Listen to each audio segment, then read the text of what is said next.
Split the bamboo in the morning, dry it till night. Shape and bend it nice and tight. Cross the strands to form a pattern, coat in silk, and you have a lantern. That's how you remember how to make a show lantern. Did you get all that, Chi-Chi? Morning, split bamboo, traveler. Then get silk, make paimon. What? No, that doesn't even rhyme. Look, it's them. Hey, Yao! Hey, Chi-Chi! Whoa, Traveler! Paimon, you're here! Happy Lantern Rites! What you up to? I'm teaching Chi-Chi to make Shao lanterns. It's a real test of finger dexterity, so it'll help keep her nice and loose. Yes, I do finger exercises to be a nimble zombie. Wanna try too, you two?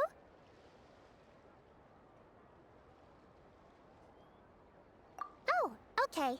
Well, we need a whole bunch this year so it doesn't get too dark at night. Too dark? What does that mean? Dr. Baiju has patients who got hurt walking at night. The moon disappeared, so it was too dark to see. The moon disappeared? Like, behind the clouds? It was Jeonju, the moon devourer. Changshan told me about it, but now I forgot. It's an old myth from Chenyu Vale about a giant toad in the sky that eats the moon. What? The moon gets eaten? It's just a story. It's not like there's actually a giant toad in the sky. I asked Master about it, and she said myths are just insights into how the people of the past understood the world. Well, I didn't see it that night. But I've checked several nights since, and it's been there same as ever. According to Chi-Chi, though, the Ministry of Civil Affairs sent someone to do some kind of serious investigation. So, I don't know. Maybe something did happen. Ministry of Civil Affairs? This is starting to sound bad. It's okay. You can fly. Even if it's too dark, you won't fall and get hurt. Yeah, exactly. So turn that frown upside down, Paimon, or someday you'll get a whole bunch of wrinkles and wake up looking like an old granny. What? Okay. No more frowning. But the Traveler can't fly. She could still fall and hurt herself, right? Don't worry. That's what the Shout Lanterns are for. As long as we make enough, Liyue Harbor will never go dark. Yeah, and there's the giant lantern too. Oh, right. I almost forgot. Look, this year's Grand Lantern commemorates the Adeptus who guards the moon. With her watching over it, the moon will be safe for sure. A white horse? Wait, so that's the White Horse Adeptus? Yeah. Legend has it she used to live on the moon. So if it were ever in danger, I'm sure she wouldn't just stand by and watch. Huh. We've heard of the White Horse Adeptus before, but we never heard the part about her living on the moon. Probably because it's a folk legend from Chenyu Vale, so not a lot of people know about it. But recently, some ancient artifacts were unearthed in Liyue, and the archaeological team even found evidence of ancient people worshipping an Adeptus who lived in a palace on the moon. It's kind of like how we write wishes on Shao Lanterns and release them during Lantern Rite. The White Horse Adeptus would descend from the moon in her jade carriage and grant people's wishes. Ooh! When did that happen? She sounds different from the other Adepti in Liyue. It must have been a super long time ago, 'cause even Master barely knows anything about this Adeptus. Nope. Kinda unbelievable, right? Yenfei said the White Horse Adeptus might even be a made-up legend, just like Janju the Moon Devourer. Yeah, a made-up horse and a made-up toad. You're mistaken, children. The White Horse Adeptus really does exist. Oh, Mr. Liu from the Baiju Guest House. But how do you know that for sure? Have you ever wondered how the guest house got its name, Yao Yao? Baiju White Colt. So it's named after the White Horse Adeptus? That's right. And that's because one of my ancestors was once blessed by the White Horse Adeptus. Wait, really? Tell us more! Tell us more! It was a long, long time ago, when this ancestor of mine was still a young girl. She was out gathering herbs and accidentally fell off a cliff, but the White Horse Adeptus rescued her. Oh, that's it? Paimon was expecting something a bit more special. We've heard a whole bunch of stories like that before. Patience, young one. Let me finish. After the White Horse Adeptus saved my ancestor, she told her a story about the moon and the ancient kingdom of Langan. My ancestor was so captivated that she completely lost track of time. So much so, in fact, that when she returned to her village, she found nothing but a desolate ruin in its place. It was as if, without her knowledge, countless years had passed in the mortal world. Huh? The most extraordinary part of all is that it turned out to be a dream. When she woke up, she found herself at the bottom of the cliff, right where she had fallen. Other than her medicine basket, now filled to the brim with rare herbs, it was as if nothing had happened, until out of nowhere, a horse's whinny echoed through the air, and when she looked up, she saw a pristine white horse leaping over the cliff. A white horse leaping over the cliff? Wow, that sure is a crazy story. But now, it's starting to sound a bit too far-fetched. Another skeptic. You sound just like my son. But I know it's true. Ancestral records don't lie. Wait, so your son doesn't believe it happened? Don't get me started. Not believing is one thing, but he even wants to change the name of our guest house. It's a disgrace, I tell you, a disgrace. Well, it was getting about time for him to take over the guest house. And what's the first thing he does? Starts going on about how the name doesn't attract enough customers and how we're losing business to Wangshu Inn. Can you believe that? As if Baiju Guest House and Wangshu Inn aren't miles apart from each other. Oh, what about something like the Geo Lord's Rest? Paimon bets that would get people through the doors. Geo Lord's Rest. I like that one. This isn't about getting people through the doors. This is about disrespecting our ancestors. Oh, White Horse Adeptus, my wish is this. Let your divine power be known. Teach my foolish son the error of his ways. Paimon wants to learn more about this Adeptus. Hey, maybe we should ask Zhang Li. Good idea! Mr. Zhang Li is super knowledgeable. He can answer questions even Master has no clue about. Yeah, we just saw him having tea at third round knockout. Alright, then that's our next stop. Chi-Chi and I are gonna keep making Shao lanterns. But careful on the road! Goodbye, Paimon. Goodbye, traveler.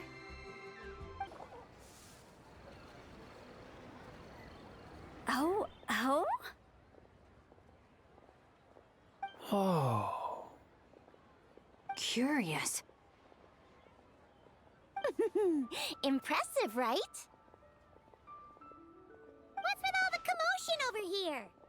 Oh, Traveler and Paimon! Perfect timing! I have something amazing to show you! What is it? Huh? What the? Heart of the Moon is blacked out! Was it really eaten by a giant toad? Huh. I didn't expect you to know the story of Jonju the Moon Devourer, Paimon.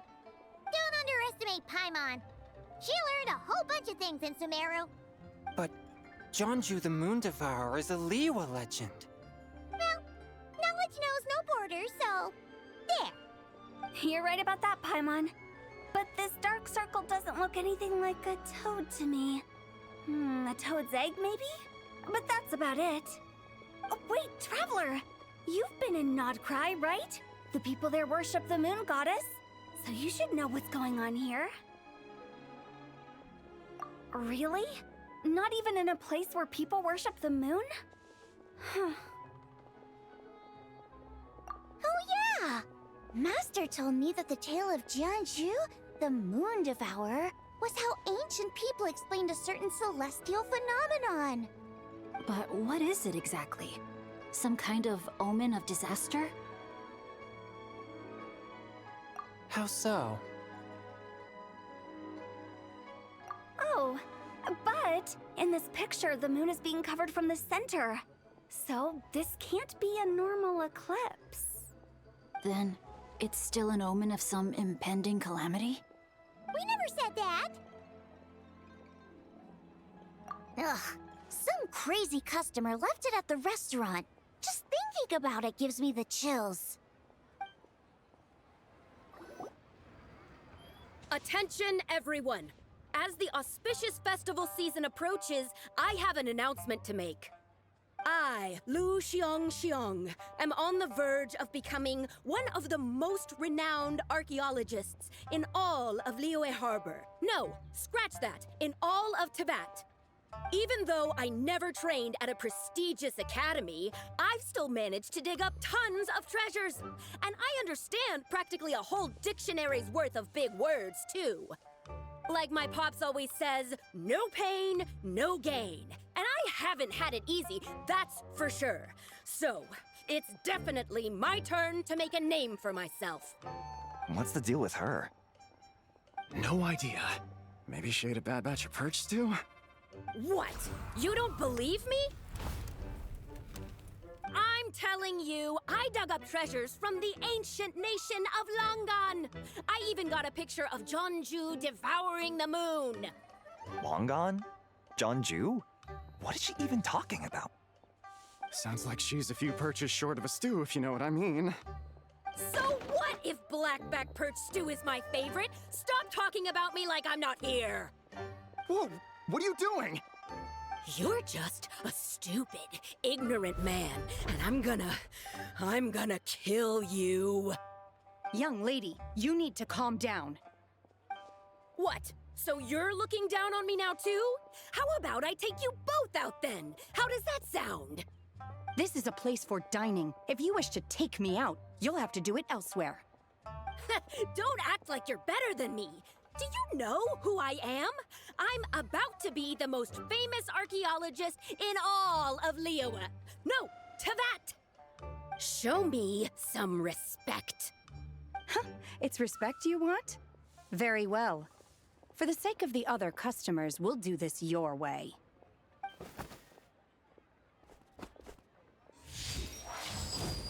What? So Shen has started the fight? She had no choice. The woman pulled a shovel out of nowhere and started going crazy, flipping tables left and right. She even injured 2 other customers. Shenna did what she had to do to restrain her, then took her to the Ministry of Civil Affairs. Thank goodness Aunt Shenhe was there. Or who knows what might have happened. Yeah.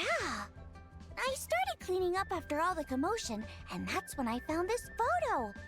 I thought it might be the one she dropped, so I rushed over to show someone. She said she took a photo of Jonju the Moon Devourer. This must be it. Can we really trust what she said, though? Clearly, something is going on with her. Paimon's got a point. It sounds like she wasn't acting right at all. How do we know she wasn't possessed by some kind of evil spirit?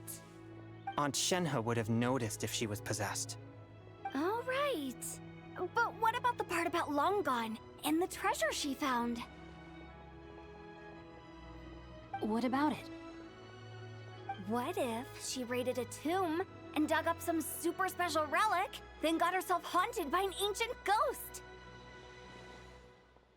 One so powerful that even Miss Shenhe couldn't sense its presence. Your imagination is something else, Hu Tao. Why would an ancient ghost come to Wanmin restaurant, huh? To eat my blackback perch stew? Hey, it could happen. I'd want to eat your food if I was a ghost. Wait a second. She mentioned the ancient nation of Longon, right? Paimon's heard that somewhere before. You know what? My brother mentioned that some ancient artifacts were unearthed in Liyue recently. Mostly colored glass, fine jade, and bronze relics. Some of the text inscribed on them has already been deciphered. There were some poetic verses, but the word long gone popped up as well. So, does that mean this Longon place is real? Still, Paimon knows we've heard the name somewhere before. Do you remember, Traveler?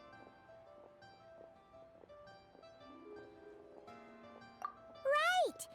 His ancestor heard about it from the White Horse Adeptus.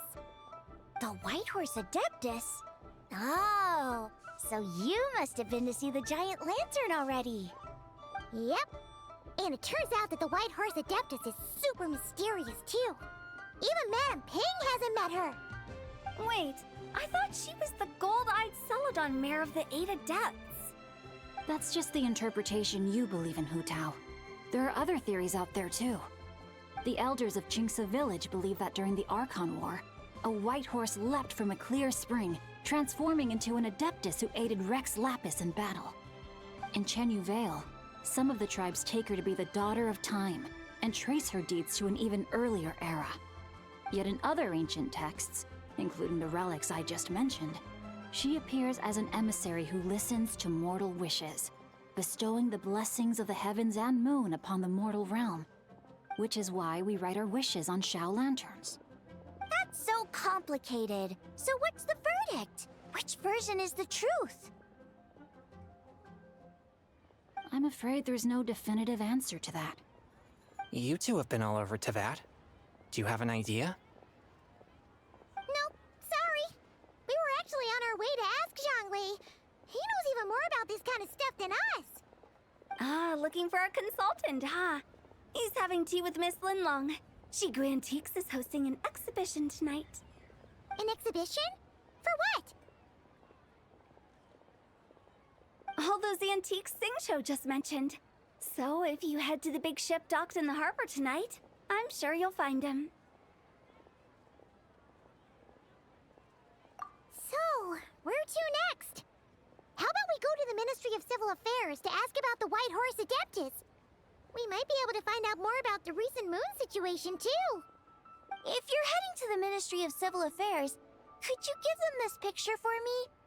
Since it belongs to that customer, she deserves to get it back at least.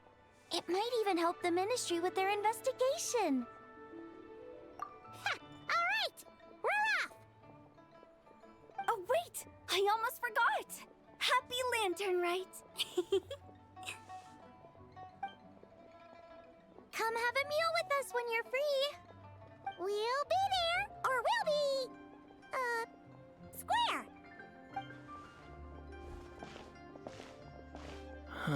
Thinking about it now, could it be possible that photograph was a fake? A fake? You mean like the customer fabricated it to gain academic recognition? Nice one, Chongyun. I never even thought of it like that. How about we go check out that place tonight? I know exactly where it is. All right. I'll get scolded if I get home too late. Live a little, Sing-Cho.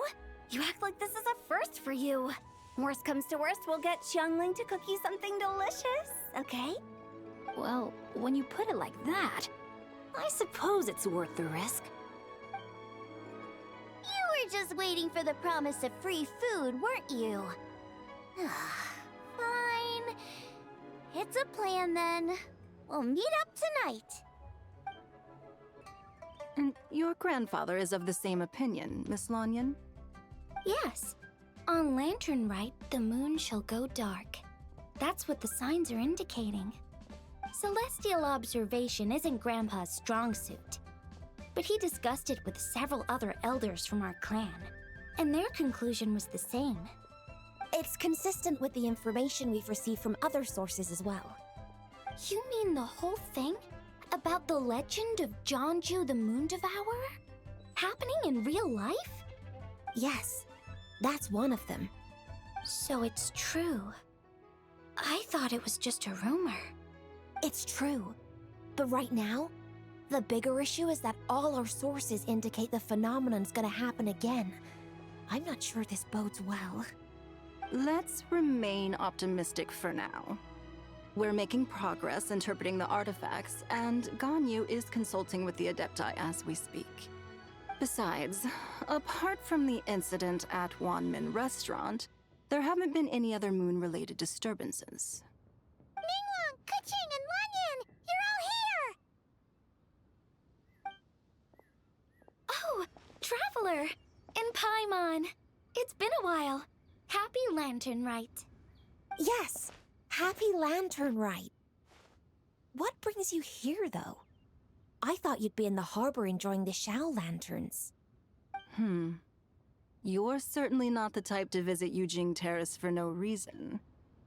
Is there something I can help you with? What? We're not allowed to just drop in on our friends during the festive season? I was only teasing. You're welcome to visit us anytime you wish. Happy Laternenrite. Oh, and about all the moon business you were just talking about? We have something to show you. Here, take a look! Whoa! Something really did take a chunk out of the moon. Someone managed to capture a picture of it. Is this Jeonju, the Moon Devourer, then? Even though we confirmed this event took place, I still can't quite believe what I'm seeing. Where did you get this picture? From Xiangling! She found it when she was cleaning up after that customer caused a scene. She thinks they must have dropped it. Wait, is this Chawang Terrace? No, it's just where I'm from. It said that Chawang Terrace was where the ancient people of Chenyu Vale communicated with the heavens. And in this picture, the moon happens to be right above Chawang Terrace. I was just surprised, that's all. It's probably just a coincidence. That's interesting because the ancient people of Chenyu Vale migrated there from the chasm area. The chasm? So, that place is involved too? According to our investigation, that customer you just mentioned, Lu Xiangxiang, her father and grandfather are merchants in Liyue Harbor, and her mother and grandmother grow tea in Chaoying Village. A few days ago, she left her home in Chaoying Village to join a civilian archaeological team funded by Hoishan Hall, and ended up excavating some artifacts in the chasm area. These artifacts were then entrusted to Shigu Antiques and are set to be featured in an upcoming exhibition. Then, of course, the incident at Wanmin Restaurant occurred. We suspect something happened during the excavation that left her with quite the shock. And now, it seems like she also went to Chawang Terrace and took that picture of the moon disappearing.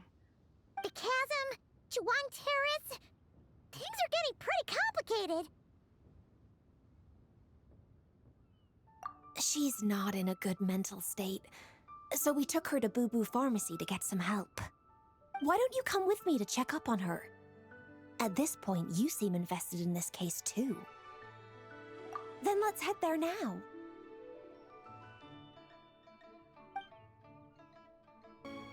Ah, Lady Yuheng. Oh, and the Traveler and Paimon are here as well. What a pleasant surprise. Happy Laternenrite. I hope we're not interrupting, Dr. Baiju. Not at all. I assume you're here to see the patient? Unless it's urgent, however, it would be best not to disturb her rest. It's quite unstable. She's even more agitated than when she first arrived. And she refused to cooperate when we tried to check her over. I had no choice but to prescribe a calming draught and to have her rest for 2 days. So she's getting worse? That isn't the news I was hoping for. It's just a precaution. Based on an earlier conversation with her, it seemed more like a fixation than anything else. She hasn't lost her mind. That's right. When we asked about it, she kept insisting she was going to be famous far and wide. Well, it might not be far and wide, but she certainly made a name for herself around Yujing Terrace. Even some of the Qixing know who she is. Not often, that's for certain. From my initial assessment, the patient appears to have experienced some sort of shock, and whatever it was seems to still be haunting her. But what could have caused such a thing? The relics from the chasm? Or the moon above Chuang Terrace that night? Come back in 2 days, and you might just have your answer. I suppose that's all we can do for now. We'll take our leave then, Dr. Baizhu. Of course. If you need anything else, don't hesitate to stop by. Speaking of those relics from the chasm, aren't they being featured in an exhibition tonight? That's right. Are you planning to attend? Yeah! We wanted to have a talk with Zhang Li anyway, and now Paimon's even more curious about these relics. I would, except every item in the exhibition had to be registered with the Ministry of Civil Affairs. So I'm afraid it's been spoiled for me. I reviewed them all myself.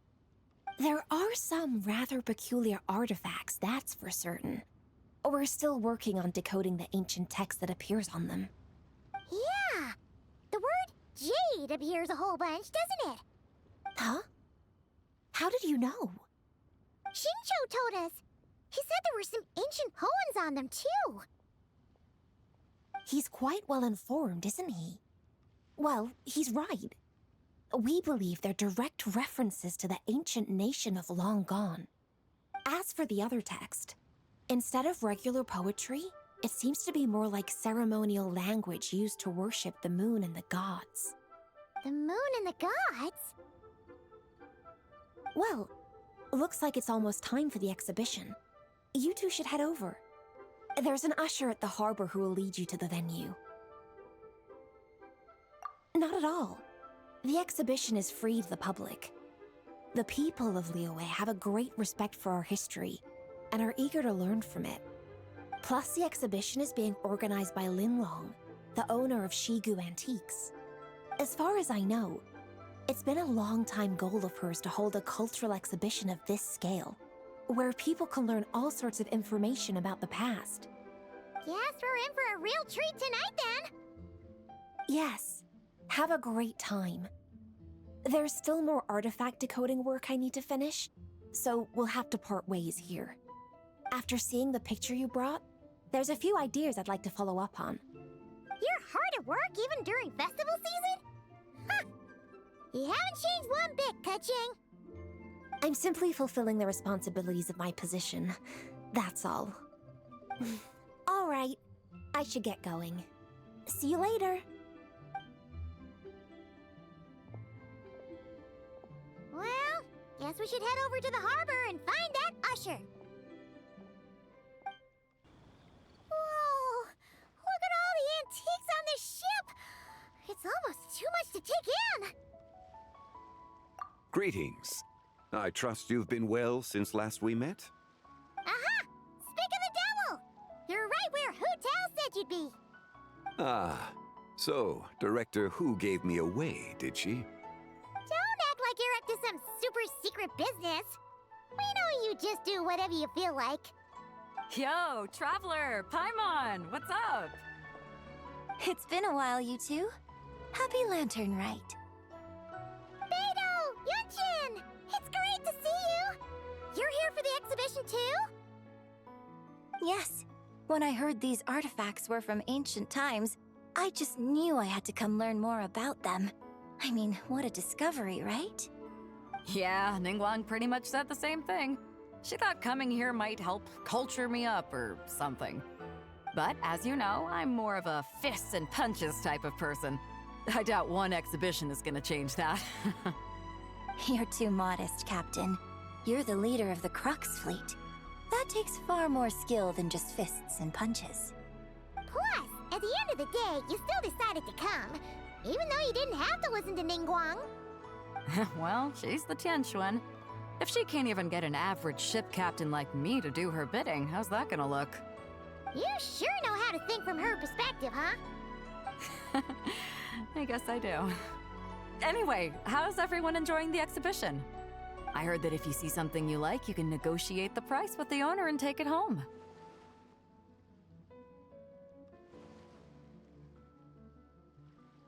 Wait, so we can buy this stuff? Indeed. Although Shigu Antiques is hosting this exhibition, many of the items come from private collectors. As long as both parties reach an agreement, you can make an offer of mora or an equivalent trade. Well, shall we continue our conversation as we look around? Let's go! Paimon's super curious about all this stuff.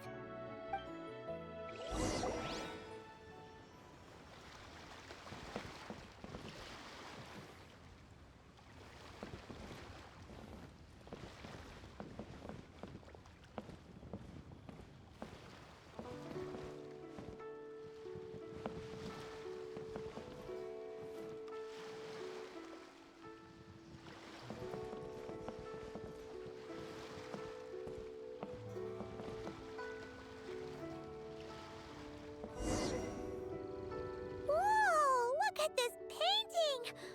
There's a huge toad on it! Could it be...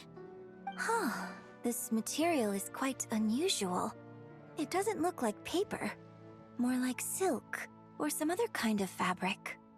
Yeah, I was thinking the same thing. Well spotted. This is a painting of Jianju, the Moon Devourer, made primarily with mulberry silk. Such craftsmanship is rarely seen in modern-day Liyue. Ha! Jianju the Moon Devourer! Paimon knew it! That toad made it super obvious. What's that? A new dish at Wanmin restaurant? No! It's a kind of lunar eclipse. You heard about how the moon disappeared recently, right? Oh, yeah. You're saying a toad did that? That's what the legend says. So, nothing to do with food then. Noted. And the figure next to the toad. Is that the White Horse Adeptus? From the stories I've heard, her palace lies on the moon. That would seem to be a logical assumption. No. In fact, this item was discovered in Chenyu Vale, and many years ago at that. Oh, so it's from Chenyu Vale? Actually, that's not quite right.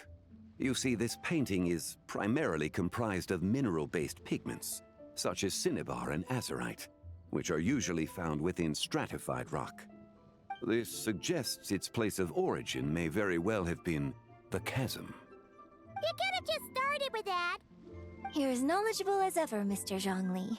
I had only ever heard the legend of Jianju the Moon Devourer, but now seeing it depicted in this painting, I wonder, if I purchased it, perhaps it could serve as inspiration for a new opera. Though I'm not quite sure who the painting belongs to right now.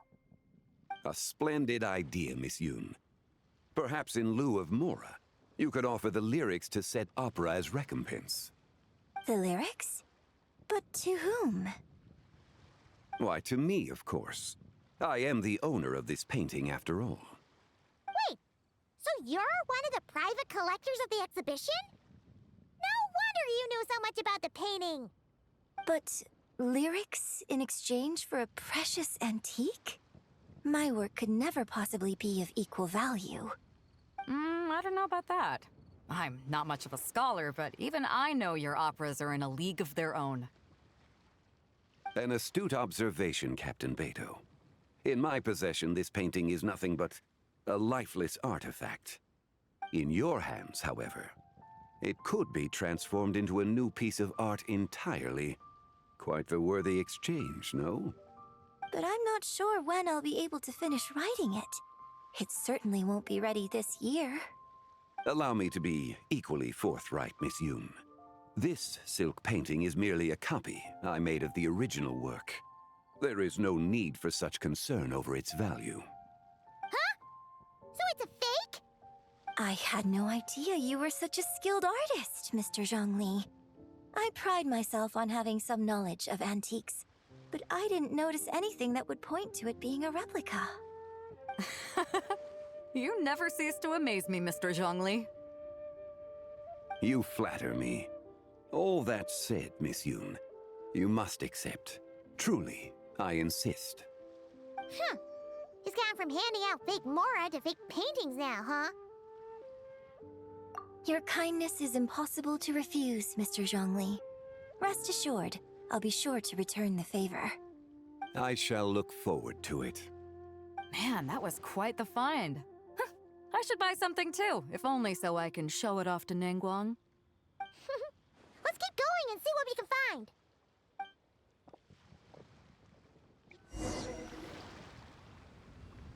Wow, this bronze war chariot is really something. It must have quite the story behind it. I've never seen anything like it before. Do you know what this is, Zhongli? Ah. I heard from Miss Linlong that a carriage made of Celadon jade was unearthed in the chasm. A copper canopy, a body adorned with flowing clouds and geometric patterns. Yes, this must be the one. A precious piece indeed. This thing's gotta be thousands of years old, right? Crazy to think people back then were capable of such intricate metalwork. Too often, we view the past and future through the lens of the present. Objects that fascinated us as children seem crude later in life. And that's only after a few decades or so of separation. If one were to stretch time across hundreds or thousands of years, one might discover that time is not always a force that pushes things forward. It would seem the people of that era managed to create a remarkable civilization in their own right. Makes me want to get my hands on this even more. Ningguang's gonna be so jealous, don't you think? Has this war chariot caught your eye, Captain Beidou? Oh, you must be Linlong from Shigu Antiques. Nice to meet you. This exhibition has been amazing so far.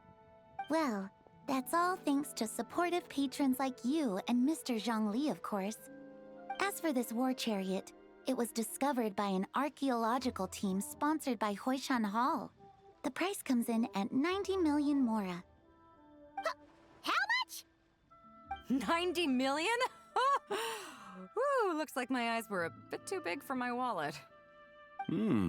Quite a bargain. A bargain? 90 million Mora could feed Paimon for like 1,000 years! And if you actually went on an eating spree that long, perhaps you'd be considered an antique worth that kind of Mora, too. What, 90 million? Nuh-uh! Paimon's worth way more than that! Well, if Mr. Zhongli thinks it's a good deal, I'm sure it's worth it.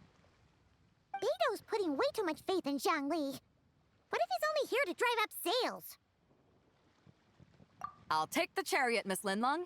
Someone will come by with the payment. Quite the discerning eye you have, Captain.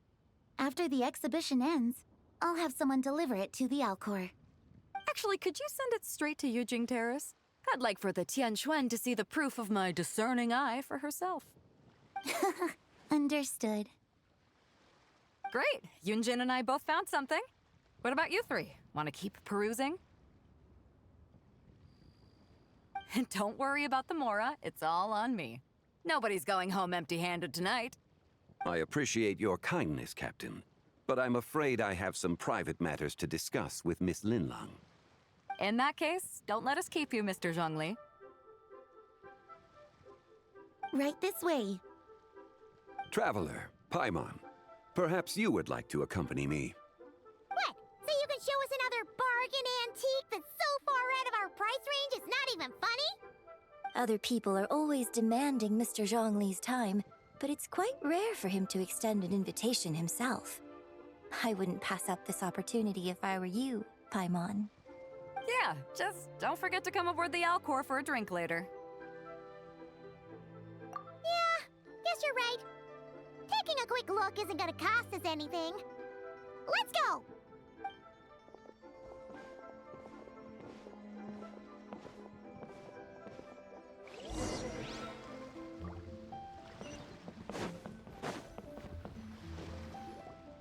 These are all the jade pieces that were found, Mr. Zhongli. Wow! So many styles! What kind are these? These are a type of ceremonial jade.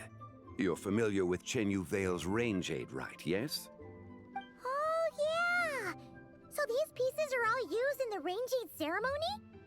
Well, you may not know, Paimon, but before the rain jade rite came into practice, Chen Yu Vale was known for a different ceremonial tradition that also involved jade.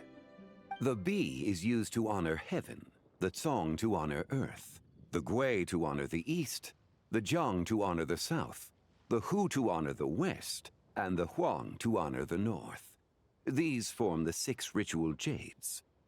It's unfortunate, however, that Miss Linlong's set is missing both the Gui and Hu pieces. Oh, I know. These jade artifacts are from such an ancient time. It's proved difficult to track them down, even for our establishment. No matter. You happen to have precisely the piece I was looking for. Huh? This broken jade token? I didn't expect this to catch your eye, Mr. Zhongli. It isn't one of the 6 ritual jades. An affect belonging to an old acquaintance of mine. An old acquaintance? One of your collector friends, Mr. Zhongli? You could say that. Traveler, take a closer look.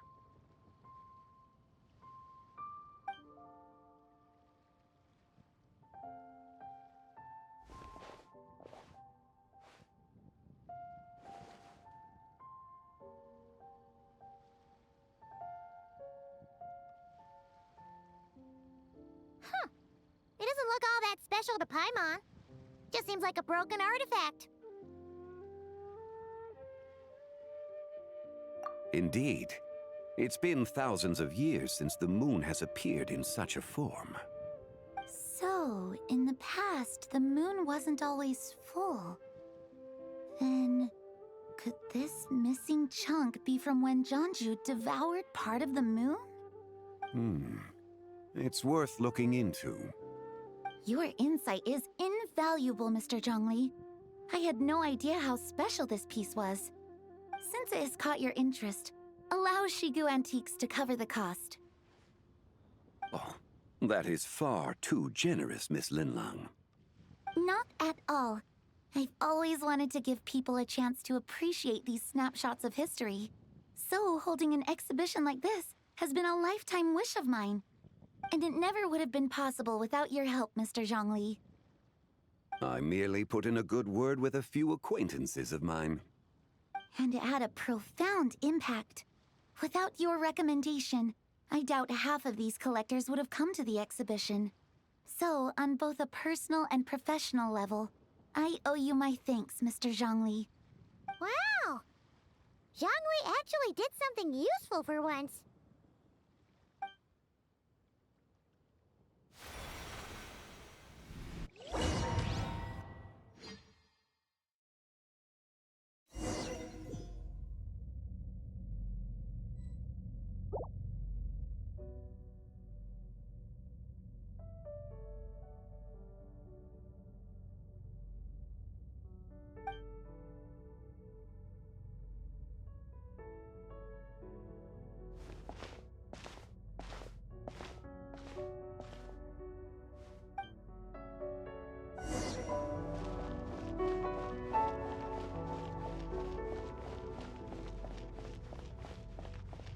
Three, 5, 7.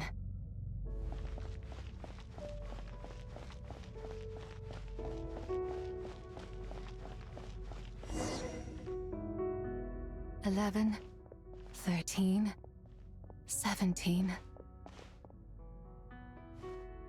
19, 23, 29.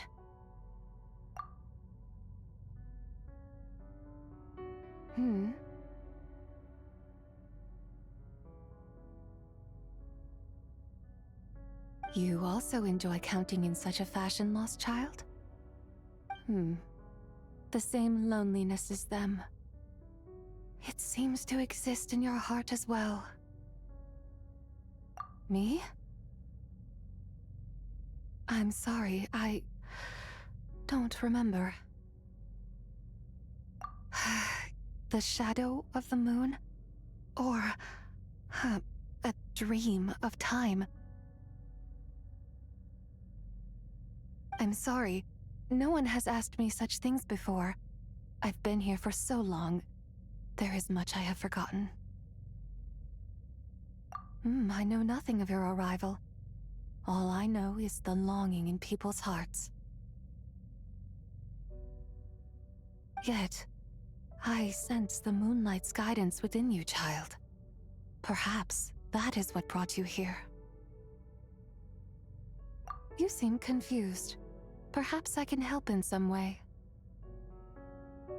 The path home is... that direction. I believe someone told me that before. But I was never able to reach the end. You should take a look. No need. It would seem... my time has already run out. Farewell. May the moonlight ever shine upon you.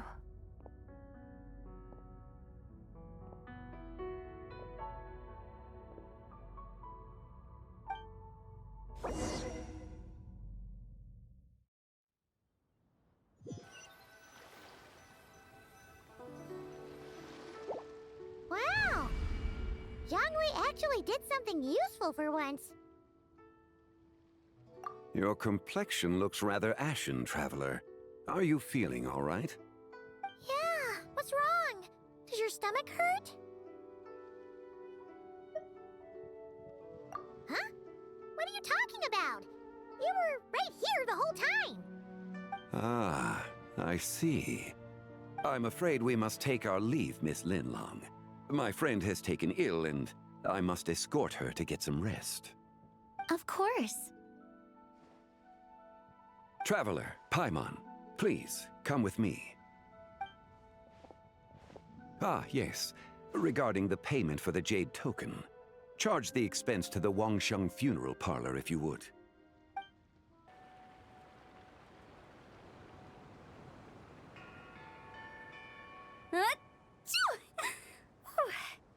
Guess someone's thinking of me. But this late at night? Must be that consultant of yours.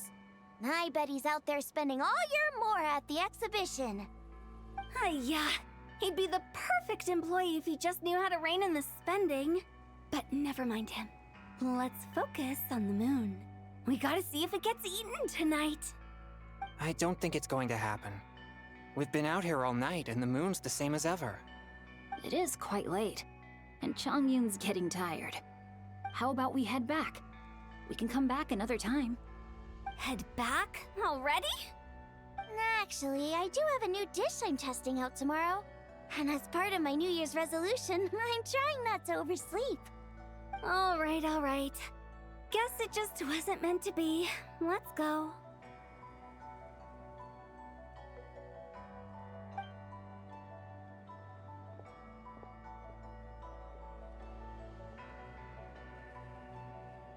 When the sun's out, bathe in sunlight. When the moon's out, bathe in moonlight.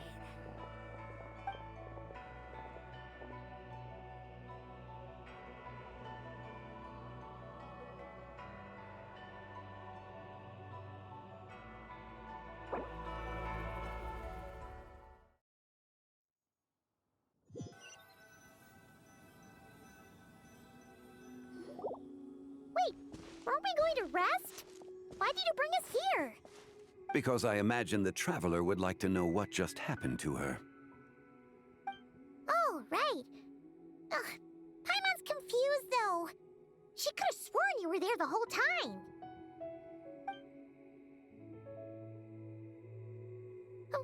How is that possible? It sounds like her spirit formed an inexplicable connection with the being in that space. Ah, you suspected from the beginning, didn't you? Indeed, the being you met is the fabled White Horse Adeptus, and the original owner of this jade token. Her name is Zibai. Wait, does that mean she's inside this token? No, she does not reside within this token, but rather within the moon's shadow. This token is merely a medium.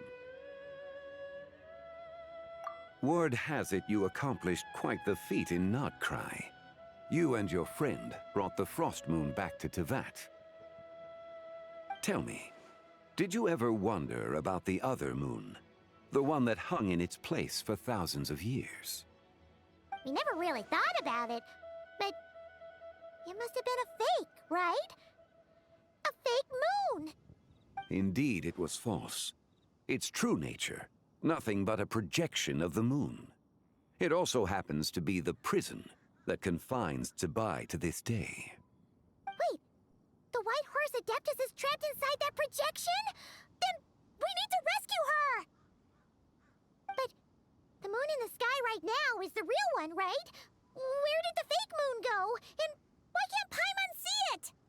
With the return of the true moon, the shadow naturally lost its place in the heavens. Now, it is disintegrating bit by bit. It's a process that comes and goes. When it occurs, it looks like the moon is being obscured by a black shadow. But when it stops, the shadow disappears and becomes invisible to the eye. So, you're saying there's an invisible fake moon blocking the real moon right now? Indeed. Okay, this is not what Paimon was expecting. My hypothesis is that people's wishes could be what trigger the periods of disintegration. After all, when you experienced that episode just now, it was precisely when Miss Linlong spoke of her own wish. Wait, is that because the White Horse Adeptus answers people's wishes? The legend must be true then. So, that means the more wishes we make, the faster the fake moon will disintegrate, right? Then it won't be long before the White Horse Adeptus is free! Quite the contrary. After countless years trapped inside, the two have merged into one. When the moon shadow is gone, Zibai will cease to exist in this world. Oh no! So, by bringing the moon back, we actually hurt the White Horse Adeptus? Do not burden yourself with such thoughts. Because of your actions, a promising opportunity has presented itself to us. Let us not forget, what is crumbling is also precisely that which imprisons her. Yes, and that is why I invited you here tonight. Your connection to that broken jade token confirms that you can do what I envision. However, while I had hoped to receive your assistance, this matter could have significant ramifications. I must admit a certain reluctance to implicate you in more of Tevat's secrets. Often, the deeper one's knowledge of such matters, the harder it becomes to extricate oneself from them. You are someone who once traveled through the boundless sea of stars. I cannot help but wonder, perhaps it is wrong for your fate to become too entangled with the fate of any one world.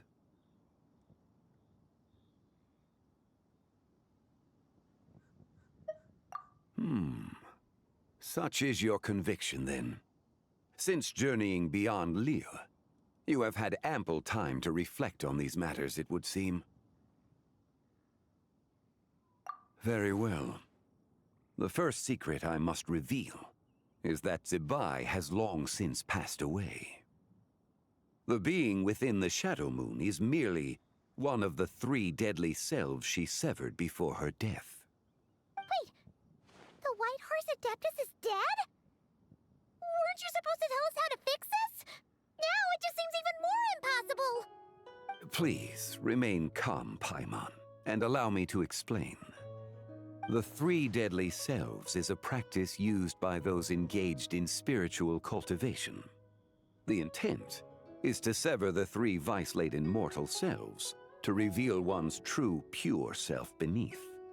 However, Zebai's 3 selves are more complicated in nature. Because in the moment before her death, someone preserved the shattered essence of her soul and placed the fragments within her 3 deadly selves. If we retrieve the 3 fragments of her soul, there is a chance we can restore her presence in the mortal realm. So that means we can bring her back to life? Yes, provided we retrieve the fragments of her soul's essence from the 3 deadly selves. Indeed, the being you encountered was Zebai's first deadly self, Ziju. After Zebai's death, she ascended to the heavens and became one with the Shadow Moon. The essence that resides within her is a heavenly soul, also known as Taiguang.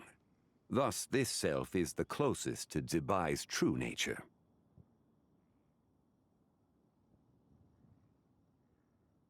That said, because she is trapped within the Shadow Moon, we have no choice but to seek out the other 2 soul essences first.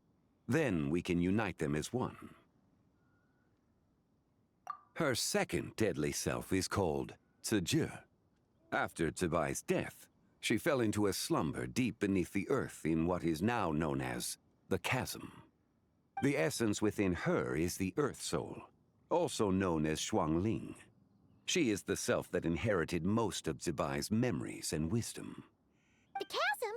So, do we have to go there to find her? That won't be necessary. I sensed her presence on the jade carriage from earlier, the one at the exhibition. It's possible the return of the Frost Moon awakened her, and she emerged from the chasm alongside that batch of ancient artifacts. Wait! That must be why you agreed to help with the exhibition! To investigate the artifacts! Indeed. So in truth, Miss Linlong was the one who helped me. The third deadly self is Zichao. The essence within her is the human soul, also known as Yojing, Zebai's shade. Thus she is the most free-spirited among the 3. She lent me her aid during the Archon War, 1,000 years ago. But later, as her powers waned, she retreated into the mountains. I imagine finding Zichao should prove the most troublesome, so I shall take it upon myself to track her down. So, we need to find the second deadly self, right? But where do we even start? Locating her should not prove difficult. In life, Zebai was fond of mortals, and as the self who inherited most of her memories and wisdom, Ziju should be the same. It's possible she has possessed someone, and is meandering the bustling streets of Liyue Harbor as we speak. Possess someone? Wait! Are you thinking what Paimon's thinking, Traveler? What if she raided a tomb and dug up some super special relic, then got herself haunted by an ancient ghost? Exactly! Lu Xiangxiang! It seems you have a lead in mind already. She'd still be at Boo Boo Pharmacy. She was super agitated when she first got there, so Baishu gave her some calming medicine and told us to come back in 2 days. Do you think it could be her, Zhengli? It's quite possible. The deadly selves are impure beings that can easily influence mortal minds. A sound plan. Well, I should get started on my own investigation then. But you're leaving already? I must. Zichao went into hiding after the Archon War. If I am to have any success tracking her down, and there's no guarantee. I should start sooner rather than later. But there's still so much you haven't told us! Like, who the White Horse Adeptus actually is, and how she died in the first place! Not to mention who it was that preserved the fragments of her soul. Should our endeavor prove successful, then naturally those answers will follow. If not, speaking of them would be rather meaningless. It would seem that this is a question you are unwilling to set aside. Very well. I shall tell you. It was the Avatar of Time. Ah, so you know of her existence. The ruler of time saved her soul. Indeed. Preserving what remained of Zibai's soul in the moment before her death. Only the power of time could be capable of such a thing. However, there is no telling what effect it has had on the three deadly selves. In other words, you must exercise caution when seeking out Ziji. On the night of Lantern Rite, countless Shao lanterns, and the wishes written upon them, will be released into the sky. I estimate that this event will trigger the Shadow Moon's collapse. When that happens, the cage that confines the first deadly self will open. That is our moment to act, but also the moment where all could be lost. For if we fail to retrieve the other two soul fragments in time, Zibai's resurrection is hopeless. As I mentioned before, the answers to your remaining questions should come in time, providing our efforts bear fruit. Let us hope that all proceeds smoothly in the days to come. So let me get this straight. The patient disappeared right as you were delivering the medicine. I know it's hard to believe, but that's exactly what happened. It's true. 1 minute she was there, and the next she was nowhere to be seen. Hey, it's Yelan! Fancy seeing you here! Oh, is this a bad time? Not at all. Just a small roadblock in the case I'm working. Ningguang asked me to investigate a patient named Lu Shangshang. If you're here to find her too, then you're out of luck, I'm afraid. She went missing this morning. What? According to Dr. Baiju, the patient vanished right under his nose. But it just seems like that should be impossible. There 1 second and gone the next? Pretty sure Xiao can do something like that. Then you're suggesting this Lu Shangshang is the Vigilant Yaksha in disguise? Or some other Adeptus? Guess not. But this is so weird! How can a living person just vanish into thin air? Unless... Linny decided to take his act to Liyue? Who is this Linny you speak of? He's... Oh, never mind. Paimon's just grasping at straws. Let's set aside the how for now, and focus more on the where. You mentioned this patient has a strong obsession with achieving fame and recognition? Yes. She kept talking about becoming a renowned archaeologist and making a name for herself. So, are we looking for a place where it's super easy to become famous? I think we should check out the Xiao Lantern crafting stalls. Because it's easy to become famous by making Xiao lanterns? Not exactly. When the people of Liyue need a solution to a problem, their first thought would be to pray to the gods and the Adepti. If her wish is to become famous, she might write it on a Xiao lantern in the hopes that the fabled White Horse Adeptus might make it come true. That certainly sounds probable. Turns out, the White Horse Adeptus might be a lot closer to home than she thinks. What was that? Nothing! Let's go check out those stalls!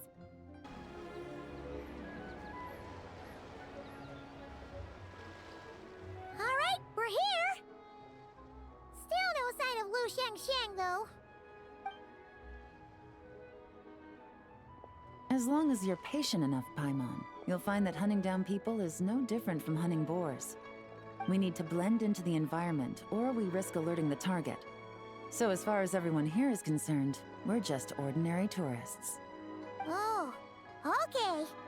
If we need to blend in, then let's make some shell lanterns and write our wishes down, like everyone else. What's your New Year's wish, Yelan? I haven't given it much thought. Oh, and it can't be work-related. You gotta take a break once in a while, right? You're always sticking out this suspect, tailing that criminal, hunting down this gang or that. Which is super amazing and all, but it's gotta be exhausting. Really getting into this, huh? You said to blend in, right? Come on! It's all part of the act! So you gotta think of something! Then I suppose it'd be to go traveling the next time I get the chance. Traveling? That's our bread and butter! Wanna join us? Thanks for the offer, but my desk is piled high with reports on your exploits. And that's not quite the kind of traveling I had in mind. I was thinking more the lie down and do absolutely nothing kind of travel. Ah, something a bit more easy and breezy, right? Hey, wait! We know just the place! The Easy Breeze Holiday Resort in Netland. It's super relaxing and full of fun activities. You've got the beautiful ocean and tons of cute little creatures called Asha. Seriously, you gotta go! I suppose I'll have to check it out. Hey guys, happy Lantern Night!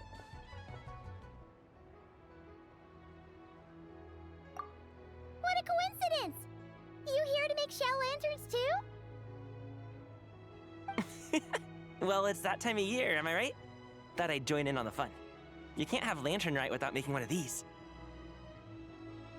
What you gonna wish for? Aw, man, it's kind of embarrassing, but whatever. The truth is, the mighty mythical beasts are seriously struggling with recruitment. So I'm hoping to find a few apprentices and teach them the art of wushu dancing. Awesome! Shurfugami, here we come! Whoa there, Paimon. One step at a time. I actually need to find people first. Yeah, but Paimon bets people will jump at the chance to learn from you! Well, I wouldn't be so sure. Wushu dancing is super physical and takes a lot of hard work to master, so it's not easy to find people. At this point, if the Adepti can't help me, no one can. I'll do it! Huh? You just said you wanted an apprentice, right? Well, I'm offering. What do you think? Whoa, the White Horse Adeptus works faster than I thought. Traveler, it's her, Lu Shangshang. Our target! Hey, didn't you hear me? I said I wanted to be your apprentice. No need to shout. I heard you the first time. What's your name? Step back a bit, Gaming. This person could be dangerous. What? Hey, what are you trying to do? Do you know who I am? Get back! Lu Shangshang, we have no intention of harming you. We just need to ask you a few questions. Get back, I said! Try to remain calm. If you come any closer, I'll...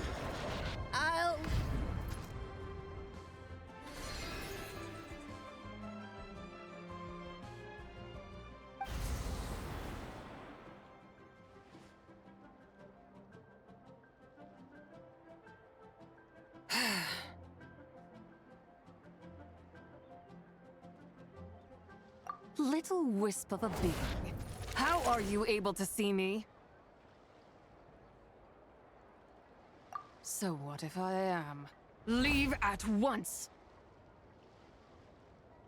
You A mere mortal whose own life hangs by a thread would dare reach for the power of life and death?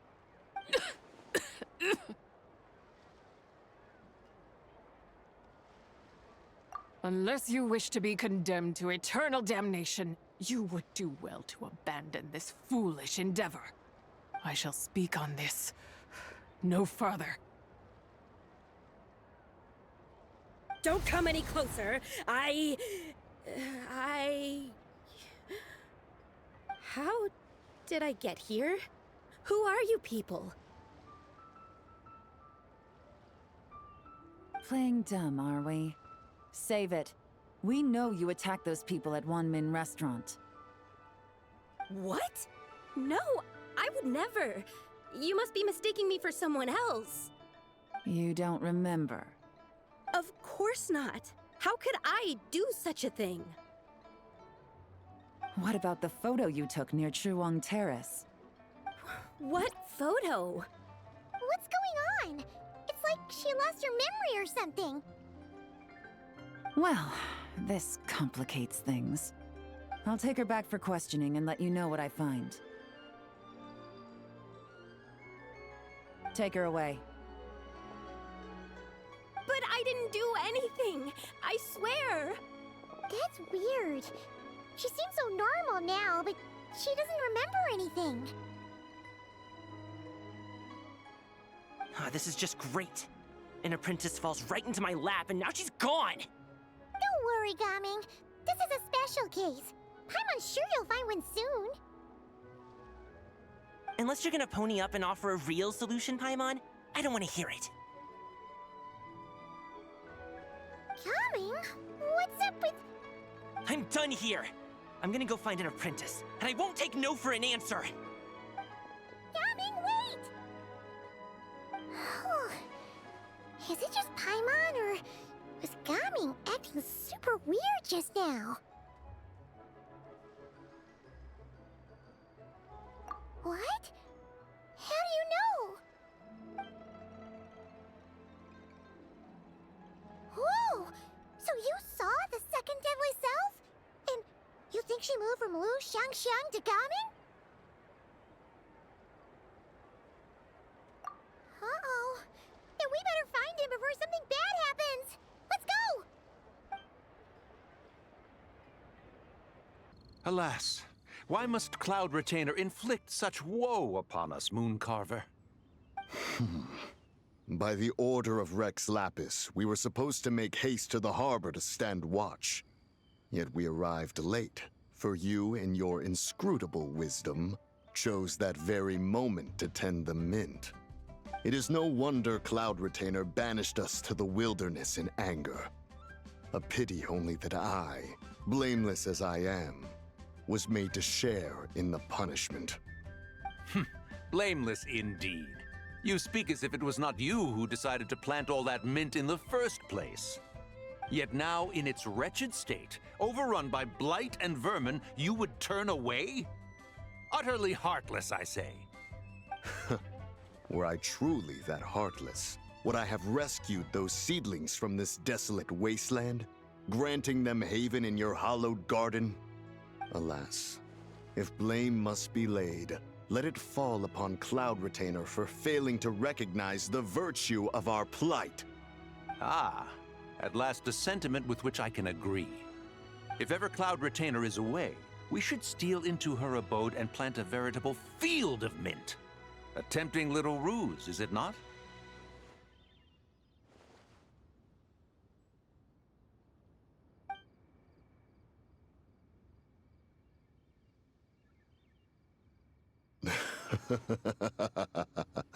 Positively ingenious. Please stop chasing us. Just let us go. Get back here! If you keep running, I'll kill you! Please, we don't know anything about wushu dancing. Just leave us alone. What? You think I'm not good enough to teach you? Just agree to be my apprentices, and then we can talk. That child looks somewhat familiar. Ah, it appears to be the wushu dancer from Liyue Harbor. I have seen him perform on occasion. Come, let us take a closer look. Has trouble befallen you, young one? Perhaps we can offer aid. Oh, thank the gods! Please, sir, you have to help us. This guy's trying to force us to become his Wushu dancing apprentices, and he won't take no for an answer! Oh, so it is you who require aid, not the other way around. Get out of the way, old man! This is between us. Preposterous. You dare to presume we are of a mature age? Listen here, brazen youth. Skilled you may be in the art of dance, yet your offstage demeanor leaves much to be desired. Hold on, Mountain Shaper. Something is amiss. Look closer. Huh. Indeed, he bears the mark of something unclean. It spells trouble. You there, depart at once. Hey! You drove off my recruits, old man! You'll just have to take their place, even if you're a bit on the decrepit side.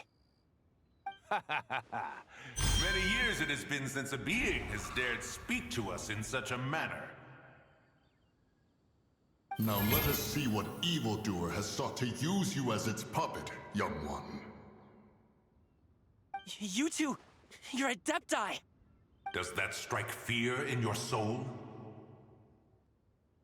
Whoa! Two Adepti recruits just fall right into my lap? That white horse sure knows how to grant a wish. Coming! Slow down! Wait for us! Jeez, take a hint, will you? I told you to stop following me! Traveler, Paimon, keep your distance from this youth. Evil has taken a hold of him.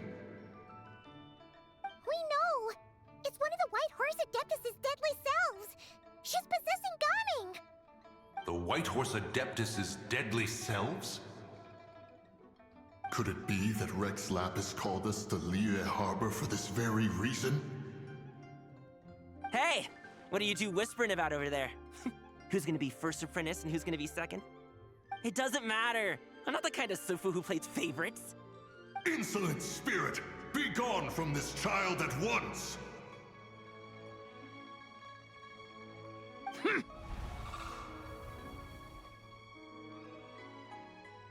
Little mite of a mortal. Getting in my way again, I see.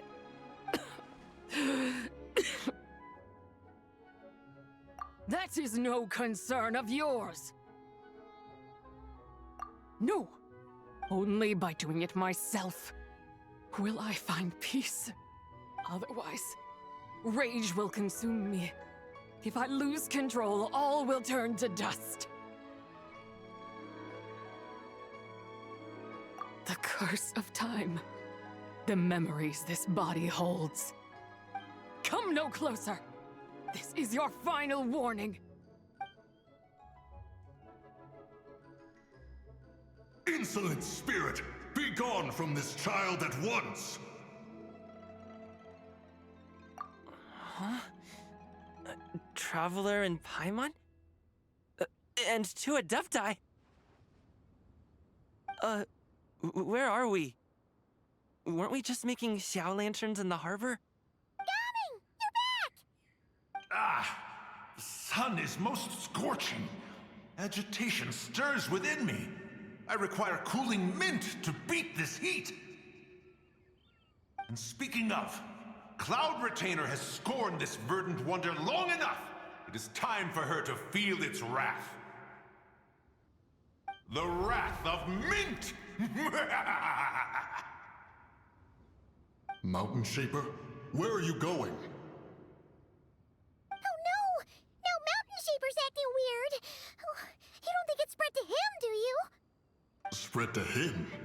Quickly now, explain to me what has been happening.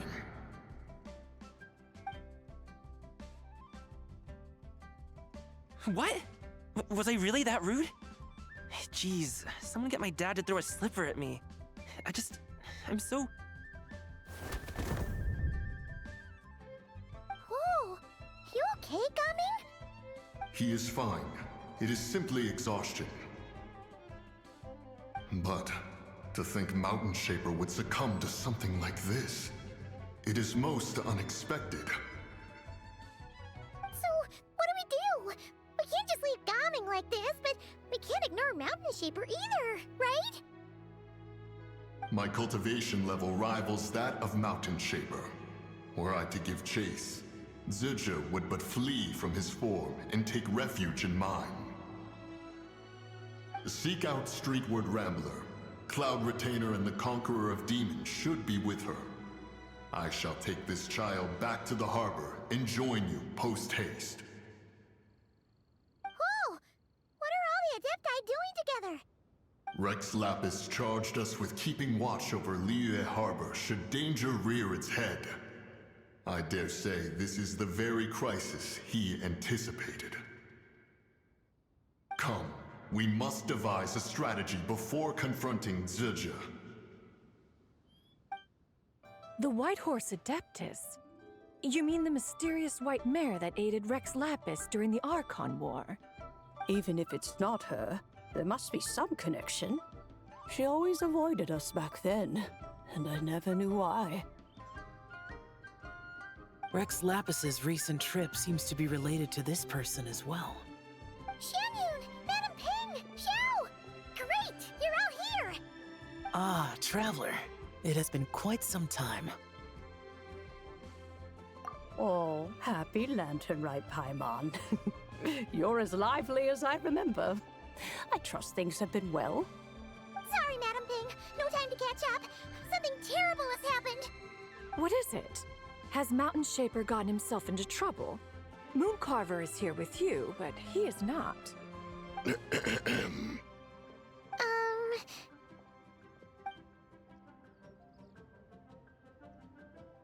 The Wrath of Mint? That old fool dares to utter such nonsense behind one's back. Yeah, that's not really our biggest concern here. So, even a mere deadly self of the White Horse Adeptus was able to possess Mountain Shaper and affect his mind. No wonder Rex Lapis told us to gather here and await his orders. Mountain Shaper's cultivation is inadequate. He was caught unprepared. Were it one of us, Zildjian would hardly have found a vessel quite so ready for the taking. Hey, that's not what you said earlier. Where is Mountain Shaper now? A question that hardly bears pondering. Obviously, he intends to plant mint in the vicinity of one's abode. Ah, then he poses no great threat. We might as well let him be. Once he fulfills his wish, it's possible that Zildjian will relinquish him of her own volition. Your ulterior motive is most obvious, Mountain Shaper. You two hope for Mount Outsong to be covered in mint. One can see it clear as day. Not to mention, deadly selves are born of malevolent human desires, and naturally pose a great risk to the form and mind of all living beings. We cannot let this go unchecked. Let me handle it. I have relevant experience and know how to deal with such situations. One has no doubt of that. Yet your involvement would likely end in armed confrontation. In one's own estimation, the time for such measures has not yet come. Before his departure, Rex Lapis knew that Zildjian was active in Liyue Harbor, yet told us only to wait. It would seem, then, that Rex Lapis did not believe extreme measures were warranted here. Yes, this is quite a peculiar case. After all, Zildjian's possession does not seem to come with ill intent. It's more like she's guiding those she possesses to fulfill their own wishes. There is another matter of import, however. I sense tremendous resentment emanating from her. What could be its source to render her so unable to find peace?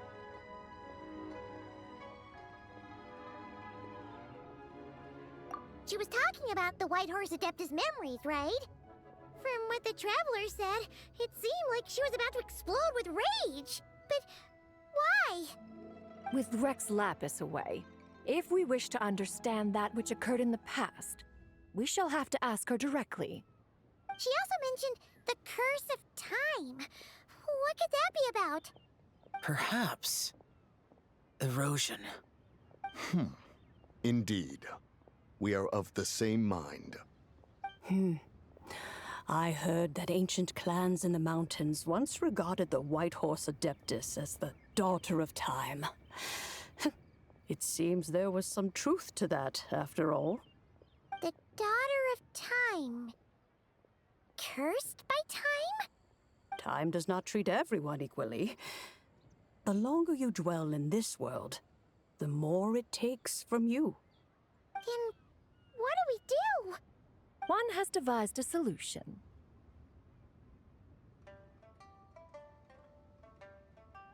Based on what you have told us, it seems that Suju is in the habit of leaping to a different host when provoked.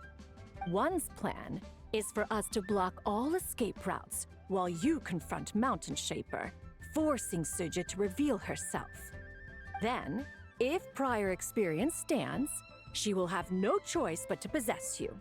However, not only are you able to sense it, you are also unaffected by the peculiar state of stasis. In other words, in that moment, you would have the chance to either subdue or persuade her. That is akin to walking straight into the lion's den. Allow me to go instead. Yeah! Isn't this plan a bit too risky? Why doesn't Paimon try first?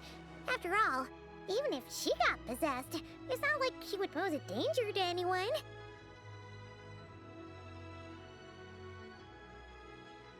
Paimon's wishes aren't all food-related, you know. One would not suggest this course of action if one had any such reservation. Time and again, the traveler has proved immune to Suju's influence. Consider for a moment why that might be.